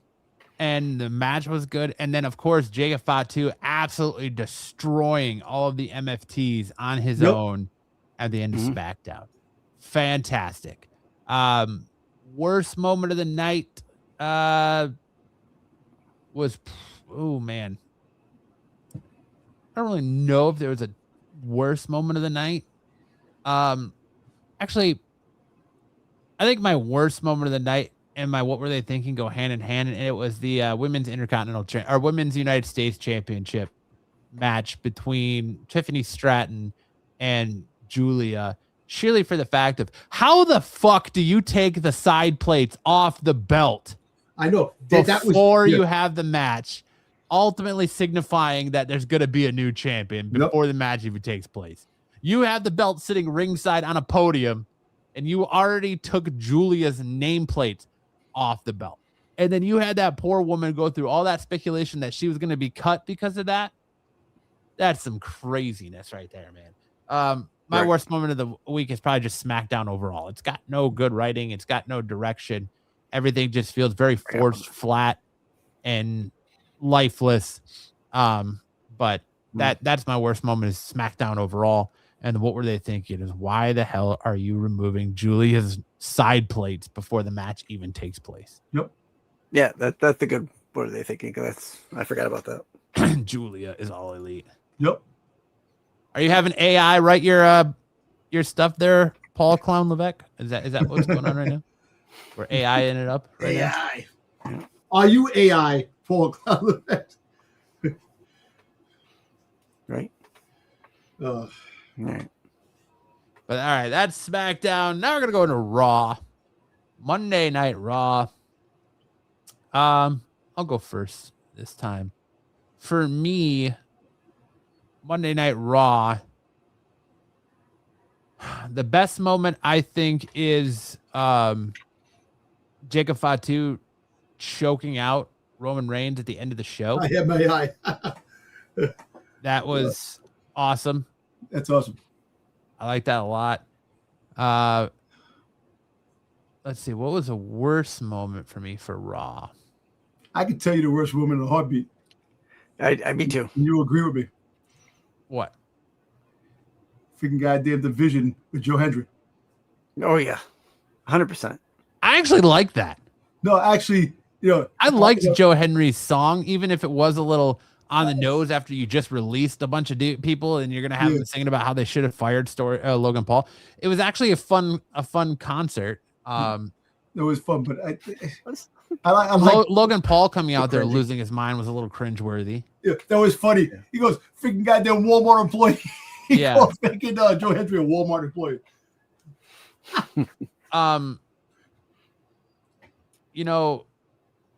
The what were they thinking is going to, for me, is going to be why all the open challenges. The open challenges are dead. They're boring. They're lazy. It just shows that you have no direction for them. You have no direction. Like I said, I gave them the perfect out last week with history repeating itself, where they should have Becky Lynch on Raw last week, do the open challenge, then have Sol Ruca answer it, have Sol Ruca take the title off of her. Then you're getting your history moment that WWE loves so much by having Sol Ruca shock the world and take the belt off of Becky Lynch. You could still do that now with the open challenge, but it loses its effectiveness other than the surprise of her losing. Oba Femi's open challenge is just a waste because Oba Femi's not going to lose. Yeah. So that's kind of like whatever. But I wouldn't say the Rock concert was the worst moment for me. Yeah, you see, you're right. The music played for the contestants' entrance is now all produced by AI. True. So, AI is taking over. That was that was my TKO cuts budgets. What about you, Sticks? Best moment is the Fatu Reigns ending to Raw. The whole, and I'll call it, the mandible claw to the Reigns. It was Haku's. What do they call it? Throat thing. It's a. I thought he had his jaw. It's something death clutch or something. No, he had him by the throat. I can't remember. It was some kind of some clutch. I forgot the name of the clutch. It was a clutch move. The death grip clutch or some. Yeah. And my worst moment is the the Joe Hendry concert. I don't like those things. It was just kind of cringy. And then they come out and he's doing fire Logan Paul. It's funny or entertaining. Do you really kind of do that after you just released? It's the Tongan death grip, is what Tongan death grip. Yeah. Okay. Yeah. But do you really do that after you just fired 24 people and you still go through that segment? It's still funny, man. They should have fired I think Logan Paul. Yeah. He's the future. Well, what were they thinking of the week? It's not a bad what are they thinking, but I'm kind of go with the whole squash with Obafemi and Captain Australia there. What's the Grayson Waller. Grayson Waller. Yeah. I mean, I get it. You get him in. He's gonna run through people, but I hope that's kind of what they're gonna kind of do. But at some point the matches have to get excessively more harder. They just can't be squash matches every single week. So you got to maybe build up to someone bigger. Maybe you build up to that Gunther match using these kind of squash matches as you gradually make them harder and harder for him. And who's the hardest person he's going to fight? Gunther. So, if you're not going to get Brock Lesnar back. I don't know. I think you fast track Obafemi versus Roman Reigns and you get that over with, man. You put that belt on Obafemi and let him go. That's the only really marquee match you have now that he beat Brock is you gotta fast track Roman Reigns versus Obafemi at some point. Yeah. Gunther effectively. How long do you wait on that? Do you wait till SummerSlam? Do you wait till Sadly, Rumble? if you want my honest answer, you're probably not going to get it this year. I think they're going to lead to. I think Roman holds that belt. If we get it, it'll be in Saudi at WrestleMania next year.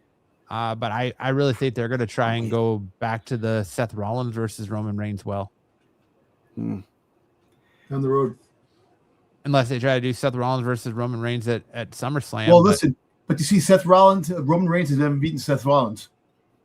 Yeah. So you would have to beat Seth Rollins and still can't keep the belt because there'd be some interference. Roman Reigns, like I said, that'd be a match, but right now I don't think people want to see that. People want to see new stuff right now. But we got Backlash next weekend, and Backlash so far is only 3 matches. Yeah. I'm going to talk about that later. Well, my best moment for Monday Night Raw was Io Sky versus Becky Lynch. That was a pretty bang of a match with Asuka coming in there, this and that. But it was a good match. It was going back and forth. And Io Sky, why is she in the mid card? But someone has to do the mid card. I know you have a lot of wrestlers out there for the mid card, but right now you have to have stars go for the mid card to really build these mid cards up. That match was only there for one purpose, and it was to set up Io Sky versus Asuka. But it was still pretty good. And the other best moment was the promo with Seth Rollins and Braun Breaker. I like that promo. That was pretty damn good. You're not even the second best diner. Boom. Yeah. Like that. I like that. The worst moment. The worst moment was. I know it's funny. I know they have Logan Paul and Austin Theory for like comical things with Joe Hendry, and I know that Joe Hendry's gonna be part of the focal point with the vision. He's part of that whole vision, and I'm glad that he's got a storyline to be into, which, But also the Liv Morgan thing talking to Roxanne, and she turns around and Finn Balor's there. It makes you think that. I think that eventually Roxanne is gonna friggin' leave them behind and the cracks are forming for the Judgment Day, huh? Exactly, that's gonna happen. What were they thinking? You're right. The open challenges, lazy writing, man, lazy writing. That Obafemi is not gonna have any challenges that's gonna be worthy, and if it is, it's gonna be pay-per-view match. You're not gonna get any worthy opponents on friggin' Raw that's gonna upset the world. Because they're building Obafemi to be bigger than freaking goddamn, bigger than God. because they're not going to freaking have him lose to anybody. So these open challenges. Who's going to come out? Mr. Iguana? Who's going to come out? This, that? No. Yeah. So. Yeah. Psycho Clown. Yeah. Psycho Clown. Yep. Yeah, Hijo del Vikingo. You have nobody, man. There's nobody. There is nobody to face Obafemi the way they want him to. And leave him off TV for a little bit. Don't use him on TV every week. But you're gonna just parade him out there. Maybe if you sign Warlord, if he's on the contract at AEW, you can have him come in a surprised signing that nobody knows, and he comes in, he fights Obafemi. Because it's real. Who is that? Royce Keys, Royce Keys, have him come in and fight the. But I don't. That's the only way you do this open challenge is you have to make it a cross brand. Yeah, exactly. Like you said, you have to be able to let Royce Keys come from SmackDown. Royce Keys fight Obafemi.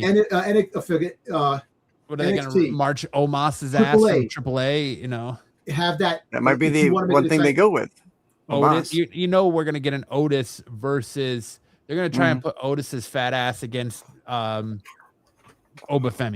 Oh, yeah. Mm-hmm.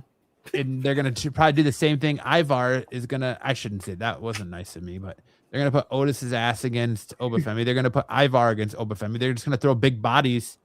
And when Bronson Reed comes back, he'll go against Obafemi. Yeah. Bronson Reed's the only one that, other than Roman, that really looks like they could stand up against Obafemi. Well, you see, let's put it. Yeah, right. Not Royce Keys. He'll look at Oba and start crying. Start crying, yeah. Yeah. But that's the only thing. It has to be across the board. Anybody can come on the open challenge. That's it. I mean, Jeff Jarrett's back. What? I wouldn't put it past them to do an open challenge, and you have freaking Jade Cargill walk out there and try and take out Obafemi. No, I would love that. You have freaking Nia Jax. Nia Jax goes, I want some of that Obafemi. I don't know. I don't know.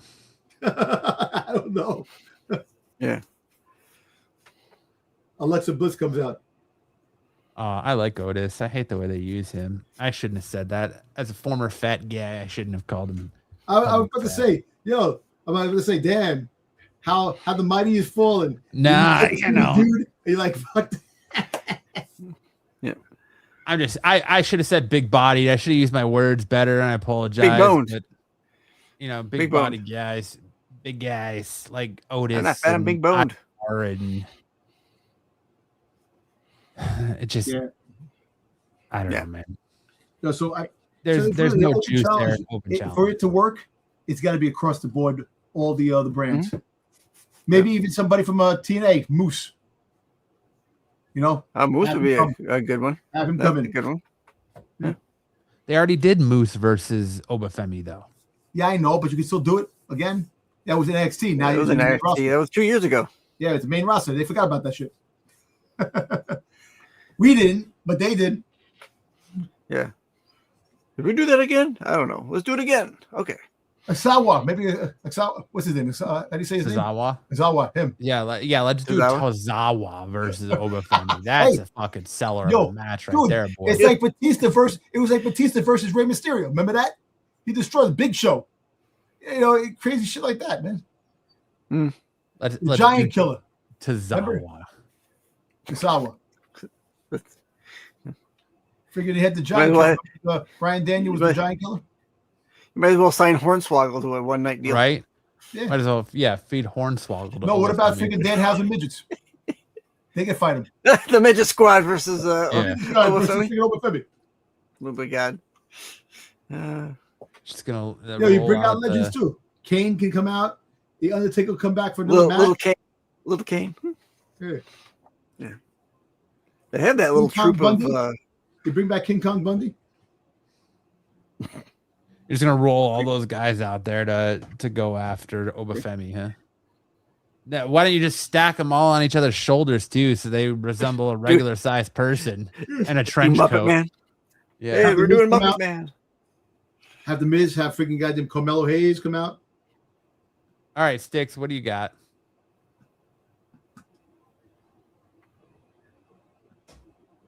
Dead air, Didn't apparently. You got dead air. I thought I already did this. Okay, so he's like looking like dead. You might have. You might have. I think I already said it. I said that the I know. mandible. I said about the mandible claw. I said Yeah, you're right. You're right. You did. Yeah, I already went through mine. You're second guessing me. Like, did I? I just want to make sure you're on your toes. You look like you're having. I appreciate that. Yeah, my mind is going a little bit. All right. Next up, we got NXT from Tuesday night.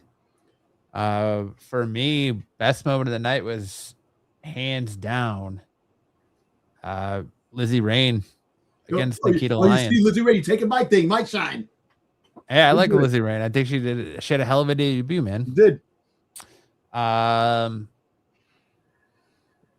What were they thinking? Debuting guys without having some sort of background for them. Like literally having your announcer going, "Who's this? Is this a fan? Is this a fan?" And there's nothing wrong with the fact that, you know, people might not be familiar with these new call-ups because they are all very, very independent guys. NXT UK, right? Nah, he wasn't UK, was he? I think so. No, I think he was very much independent. Yeah. That was NXT. He's straight off the indies. Yeah, he's off the indies. UK. I don't know. Those kind of spots are iffy because I remember when like Zach Gowen showed up with he only had one leg and then beats 1-2-3 Kid or whatever. Yeah. Wait, what's his name? Will Cruz? Yeah, Will Cruz. That's his name. I want to call him Will Koosh because his name looks like Koosh. The Koosh. You definitely needed to have some sort of something to offer the NXT crowd about who this kid is. Well, they're gonna being 30 years old and 6'4". Yo, if you go and you see his indies, yo, he's crazy. He's good, man. He's a good dude. Yeah, he is a big dude, and he goes. I've seen some of his stuff over the last couple of days, but like your debuts, you have Evil come out there. They don't even say his name because apparently they don't even have a gimmick for him yet. They don't even have a WWE name for him. He's not going to be Evil. He just hands Tony D'Angelo a shirt and walks away, and then D'Angelo gets attacked by this Will Coos and what is it by Shiloh Hill. Mm-hmm. So that's what were you thinking is you got to kind of have something to get the crowd excited. A little more direction, right? Yeah, with this like new crop of people. Well, yeah, at least do like a video with Evil and where he comes on the screen to talk to him as he's in the ring.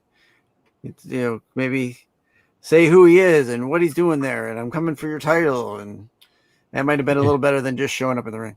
Obafemi's future opponents, the other Americanos, Johnny Gargano, Dragon Lee. That's him. Yeah. You finished, Matt? Yeah, I'm good. Yeah, my best moment is Lizzie Rain. I'm a huge 80s buff. I love the 80s. That's my favorite time, my favorite time in life of growing up, man. I want to go back there. I love the rock music she plays. I love the whole 80s vibe of Rocket Chick, man. Like I said, Joan Jett, freaking goddamn Pat Benatar type of, that really hits me in the nostalgia feelings. I love that.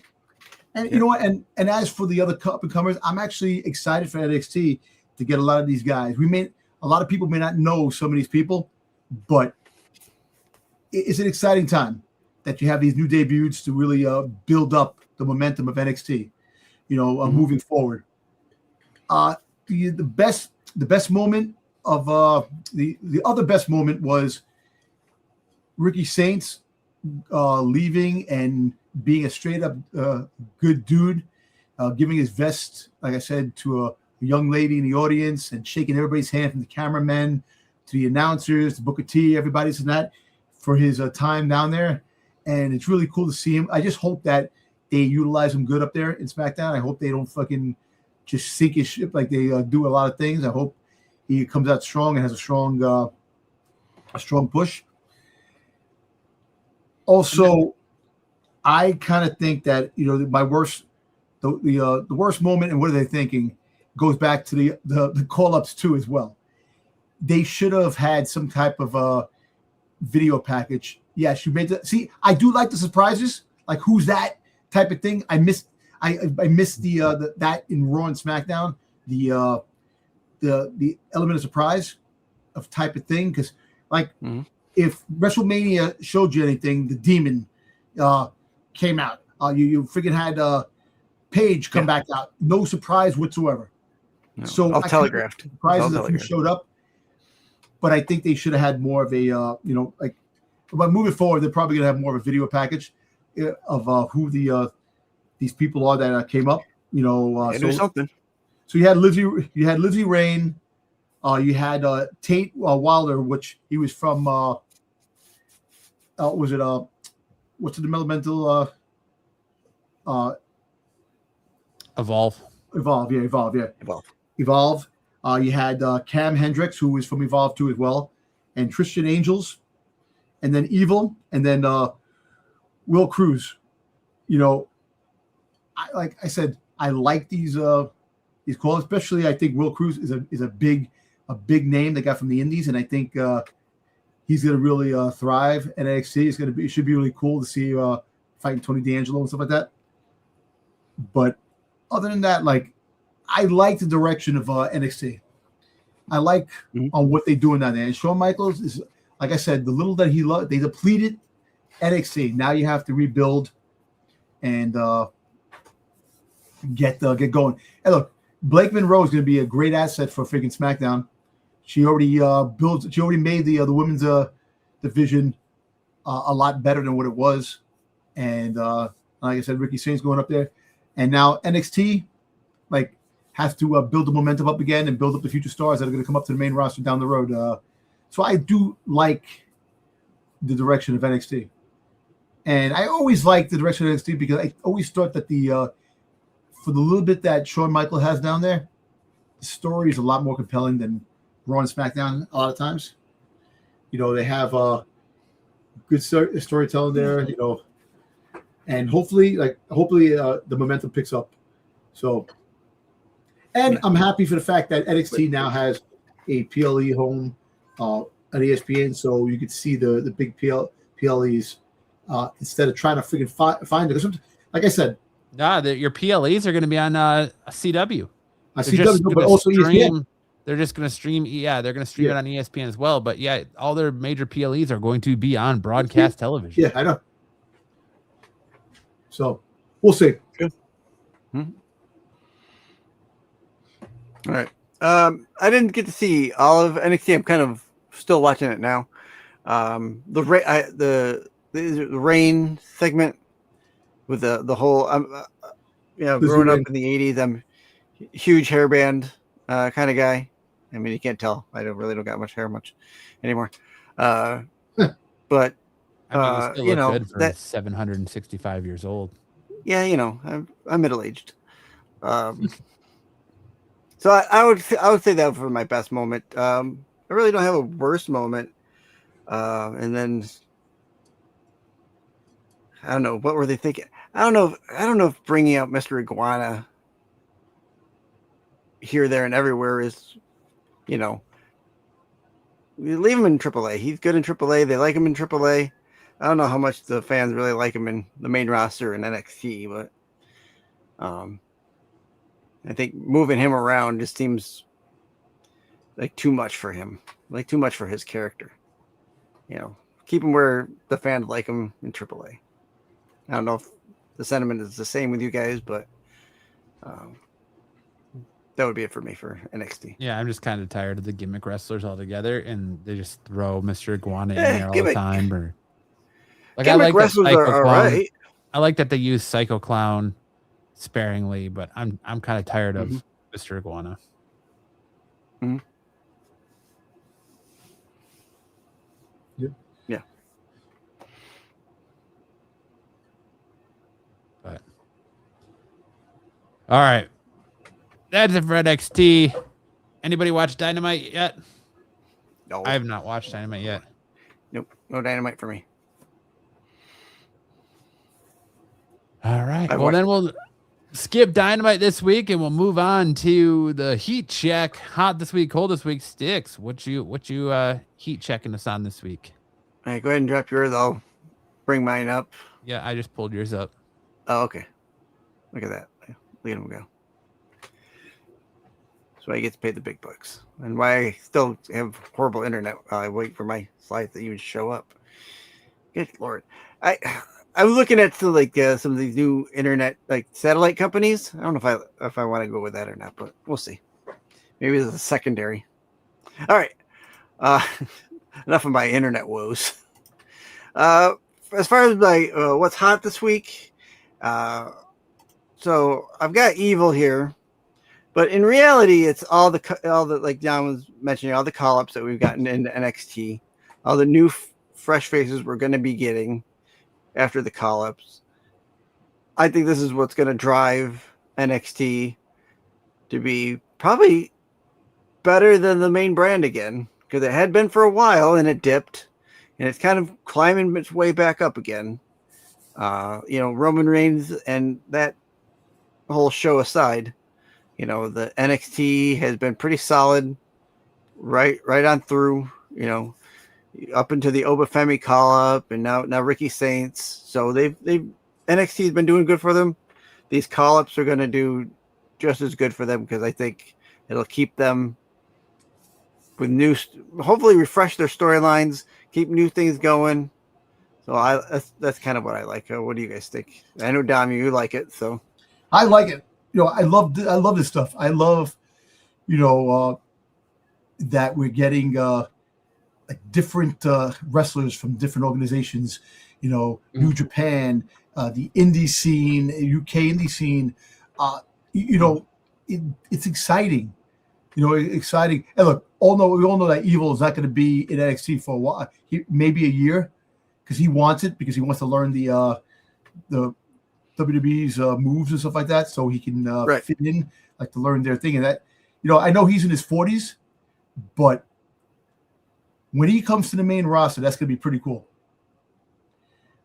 So give or take that, you're right. The depleting of NXT, left a big hole, big void. Now, these wrestlers, will fill in some of those voids, hopefully, and then we have some great rivalries and great action. That's what you ask for. That's what you want. Yeah. And the one thing I'll say about Evil, I mean, yes, he's been mostly in. I think he was in AEW for a little bit, maybe, and then New Japan. He's a solid veteran. He's been in the game for a little bit more than some of these guys coming up. Was he 40 or 42? I think he's in his 40s. He's in his 40s. So Evil? Yeah. No, he can't be more than no late 30s. No, he's in his. Yeah, he's 39. 39. 39. There you go. Yeah. So he's up there. 30s. And remember, this is Io Sky's fiance. So right. I mean, yeah, sure. Here's the thing: is you've got good taste. I don't think Evil is going to take to the WWE style as well as people think he is. Look at Julia. Look how much Julia's kind of struggled with that WWE style. I don't think Evil's going to be as big a star in WWE as people want to be. I wouldn't be surprised if he fizzles out. Look at Shinsuke Nakamura. He had a good run though for a while. I mean, it's not like in NXT, yeah, but then he came to the main roster, and I still think he had a good run in the main roster. Look at Finn Balor, how great he was in NXT. How freaking Samoa Joe, all those guys who came from NXT. It's just the Japanese don't transition well to WWE, except for Io and Asuka. Who else really? Kairi's been released twice now. Shinsuke had a good run in WWE in NXT, but hasn't even held the world championship in WWE other than the mid cards. Right. So I don't necessarily know that they fired all these guys and hyped up the signing of Evil.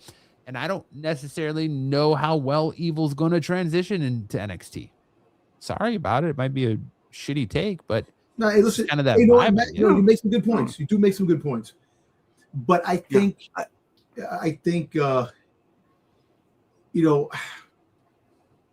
that there could be an upside. He may not transition well, but I still think he can resonate with the crowd.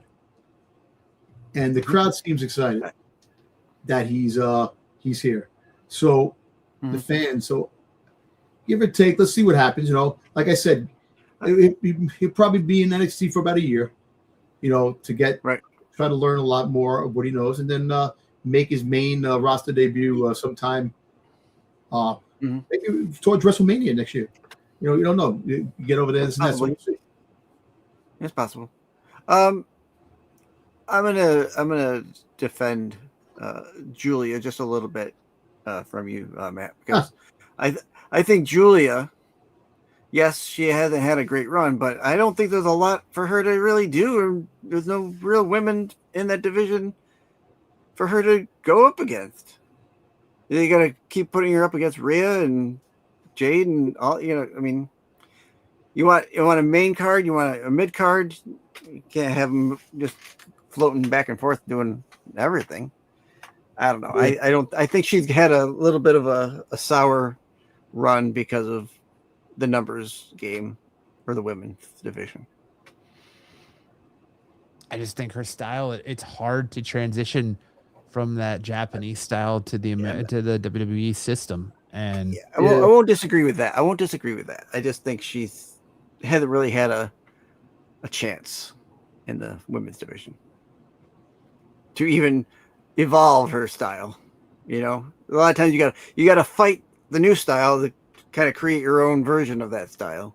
And so you're saying that Julia probably should have stayed in NXT for a little bit longer then? Probably shouldn't have been called up right away. Yeah. She got a real quick call up out of necessity. Okay. So here you go.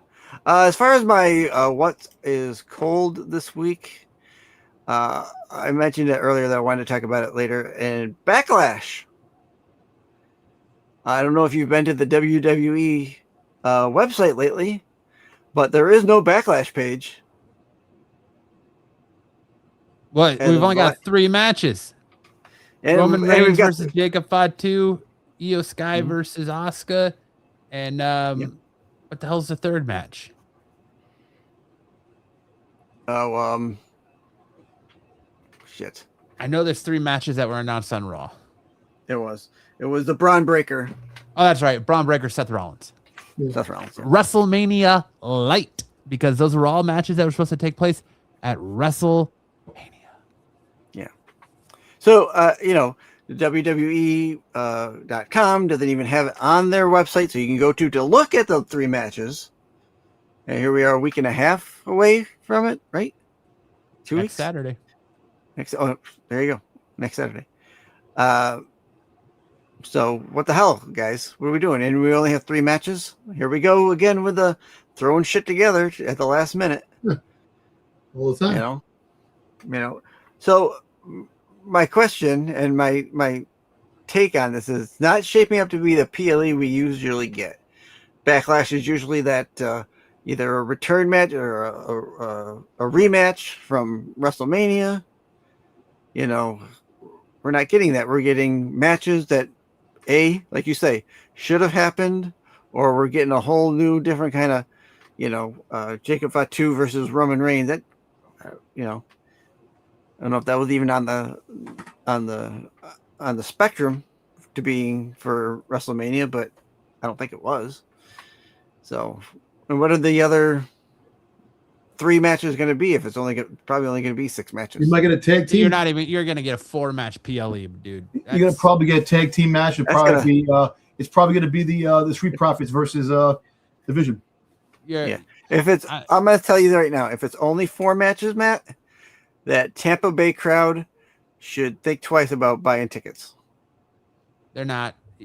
It's not going to be a 6-match PLE. It's going to be 4 or 5 matches. That's the Triple H style, man. 4 or 5 matches. That's it. I'm not paying $100 plus to go watch 4 matches. 4 matches. Just that's bullshit. Smack dab in between commercials. Be bullshit. You're gonna get 4 matches and 3 hours of commercials. 3 hours of commercials and 45 minutes of wrestling, if that. Yeah,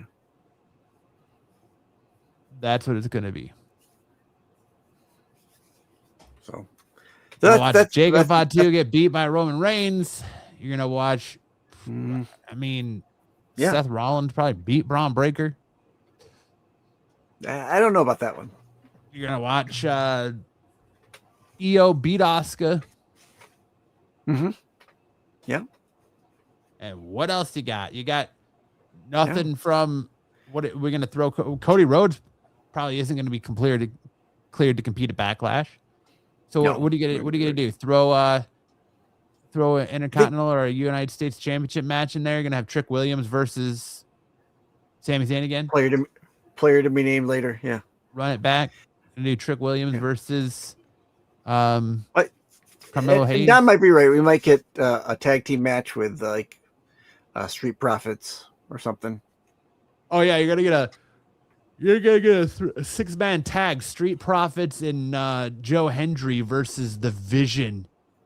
And okay, here we go. Yeah. You know,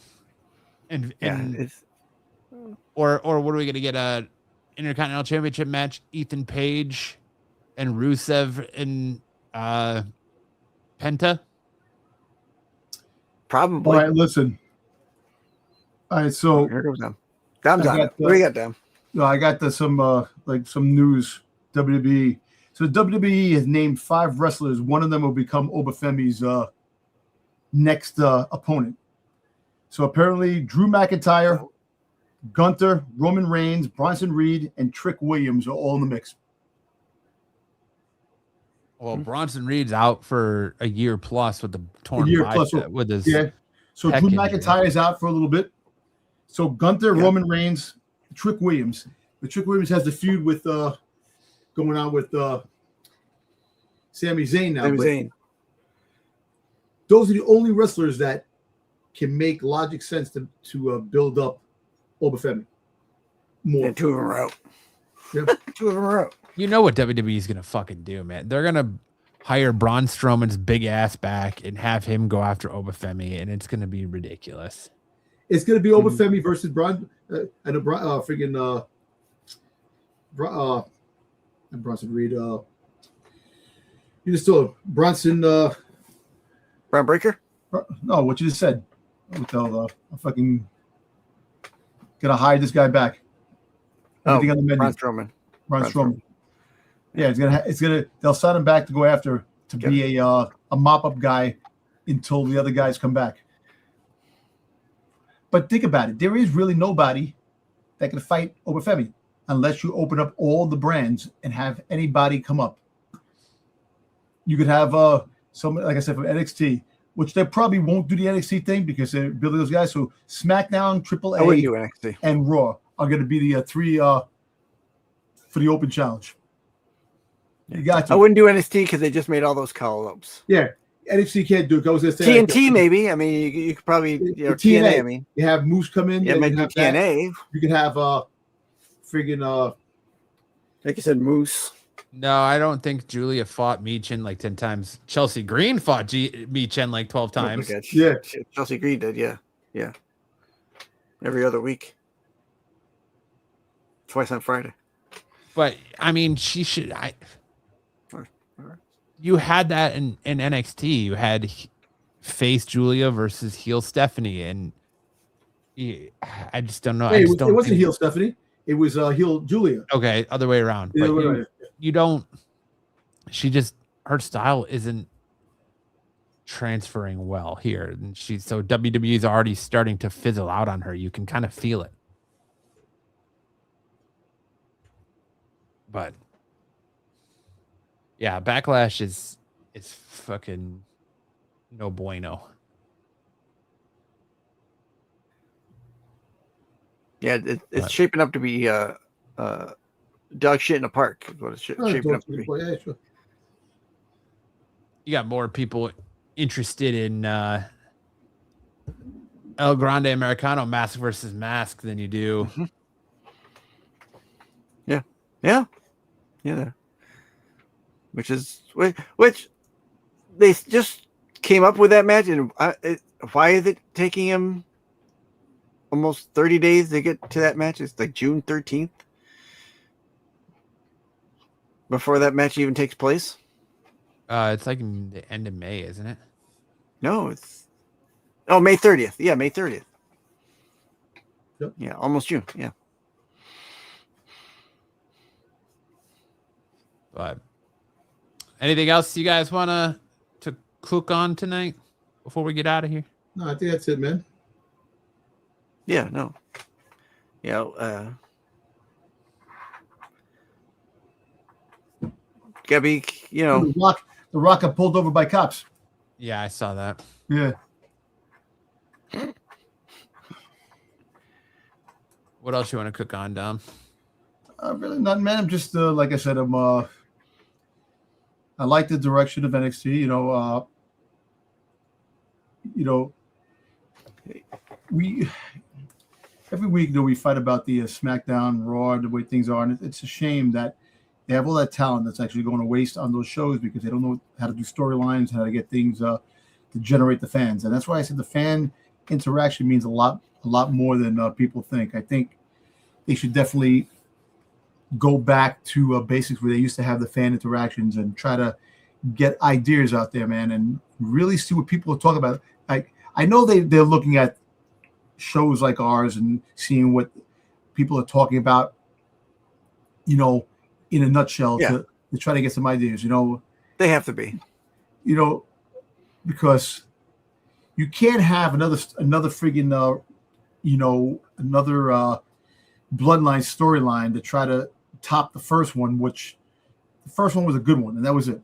It lasted 3 years. It ended abruptly. It ended before it be finished, which that's the only downside to that storyline. And I'm still thinking that take the belt off Roman, a surprise. Figure Jacob Fatu beats him. You can send shockwaves to wrestling, and it'd be like, holy shit, and like you could have Roman like, what the hell just happened, and really get things cooking. And you can make Jacob Fatu turn heel again, which he is like heel. I don't know, whatever he's in between the two, but you could have him walking around with the belt, and figure Solo sees that shit, and Solo gets pissed off, and you can have different, have a lot of different battles. Like I said, there's really no other new people that have freaking different. What they could have Jacob Fatu versus Royce Keys. If I got a question I want to ask you guys about. Sure. Go ahead. Finish what you were saying, Dom. Sure. I'm just saying you could have that. I was just bringing up some things you could possibly have. Go ahead. I was just throwing it out there because it sounded like we were just kind of regurgitating everything again. So good. What do you guys think about Bully Ray's comments on the WWE releases? Have you guys seen that? Which one though? Which what were Ray his Dudley? comments? That we all know he's a trainer for LFG, right? Yeah. So yes, I did see his. He made these comments of saying that the advice he would give talent is that he would give them no advice. He has no sympathy for those cuts and suggesting that they should have worked harder, taken it more seriously. And he urges the released wrestlers to exhibit more professionalism, such as being polite and sharing promo, labeling the industry a business for men and women, not children. Yeah. That's kind of like friggin' this guy Diesel when he said some stupid comments about Javon Evans, and like everybody has comments about wrestlers or how things are. Look, this day and age, the wrestlers that are coming up now and the people who are, it's not the Attitude Era, which really sucks. The Attitude Era was great. It's a different time. And I totally disagree with that, because I think that the wrestlers definitely they love doing what they're doing. You think you want to be cut? You think you want to open up your locker and have a pink slip in there? Saying thanks for your services and you're off. No, nobody wants to be fired from their jobs, man. Anderson Black was actually happy coming back to the WWE. And unfortunately, they got rid of Karrion Kross to use Anderson Black for the same thing, and now both of them are gone.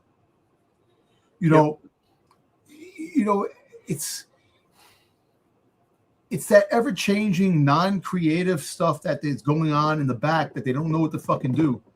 All these storylines that they're abruptly freaking discontinuing, they're stopping, they're doing, like, they're not giving a legit story. And the most legit story that was going on was the Io Sky, Oscar, and freaking goddamn Kairi Sane. That was one of the most constant stories that actually was evolving. You're talking about a 6-month storyline that is dealing with that. What's her name? Kairi Sane. It's the way I heard it. I almost let it go, and then I was like, I can't let it go. No, it's just the way I pronounce it, man. It's a New York accent. What do you want? It's New York accent. New York, hey. I need some coffee. I'm just saying the fact is that Kairi. Oscar. I got freaking question mark. Question mark. Now he's really trying to force out that. I'm not New forcing York it. That's what I'm talking, man. Nah, but that was the most legit storyline, really, if you really think about it, that actually people were invested in. Everything else, up in the air. But nobody really cared about the Wyatt Six and the NFTs battling. That went on way too long. They misused the Wyatt Six. That there was great potential for the Wyatt Six. That could have been great if they did it the right way. But they didn't. Let me ask you this: Do you think if he were to come up today, do you think Bully Ray even gets a shot at being in WWE if he was coming up in this system today? Because he came in at a time where he kind of had to grow it out and grind it out, and wrestlers were praised for coming in from other places. They weren't homegrown like they are now. Do you think he would make it if he was homegrown through the WWE system? I think the gimmick that he had, the Dudley Boys back in the Attitude Era, I actually think it wouldn't resonate today. It wouldn't.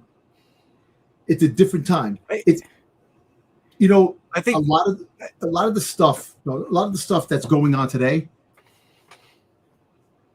that back then would not resonate now.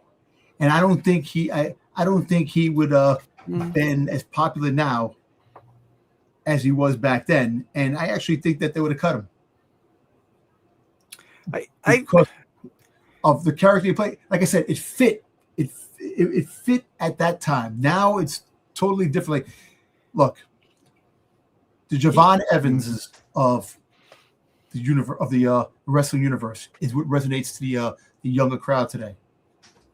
Right. That is what wrestlers that the kids want to see. Yeah, Roman Reigns, kids love Roman Reigns. It's a different time. Like I said, Roman Reigns came at the right time. He fits in this time. Cody Rhodes, yes, Cody Rhodes is a prodigy from back then, but he still resonates now. He changed up his gimmick. I don't think his gimmick would have changed for him to be able to succeed like he did back then. Now, and that's my honest truth. And it sucks that, look, anybody could say that it was their fault, that it's their fault to work harder. Dude, you get wrestlers that bust their ass day in and day out, and they still get cut. So it doesn't matter who you are. If you put in the work, you don't put in the work.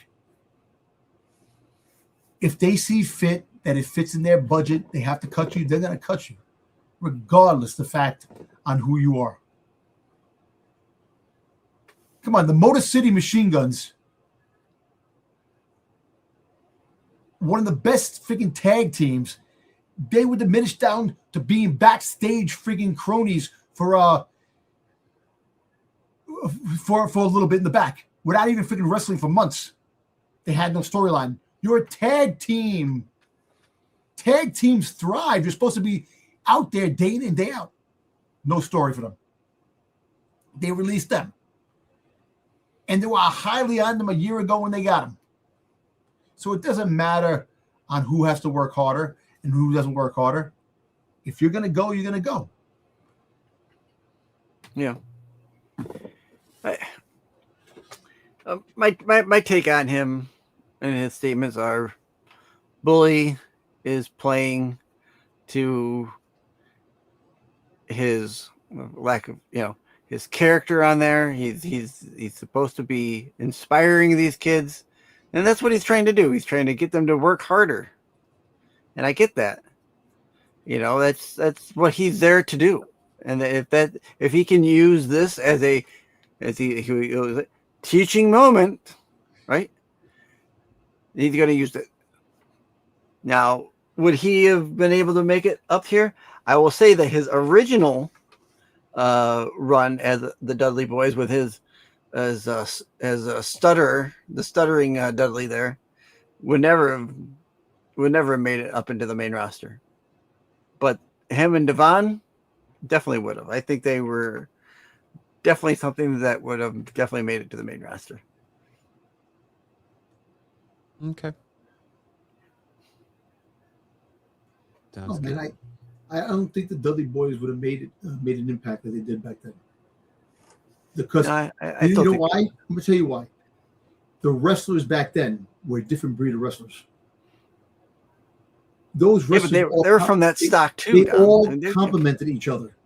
That's how it worked. Mm-hmm. I don't see that in the wrestlers today.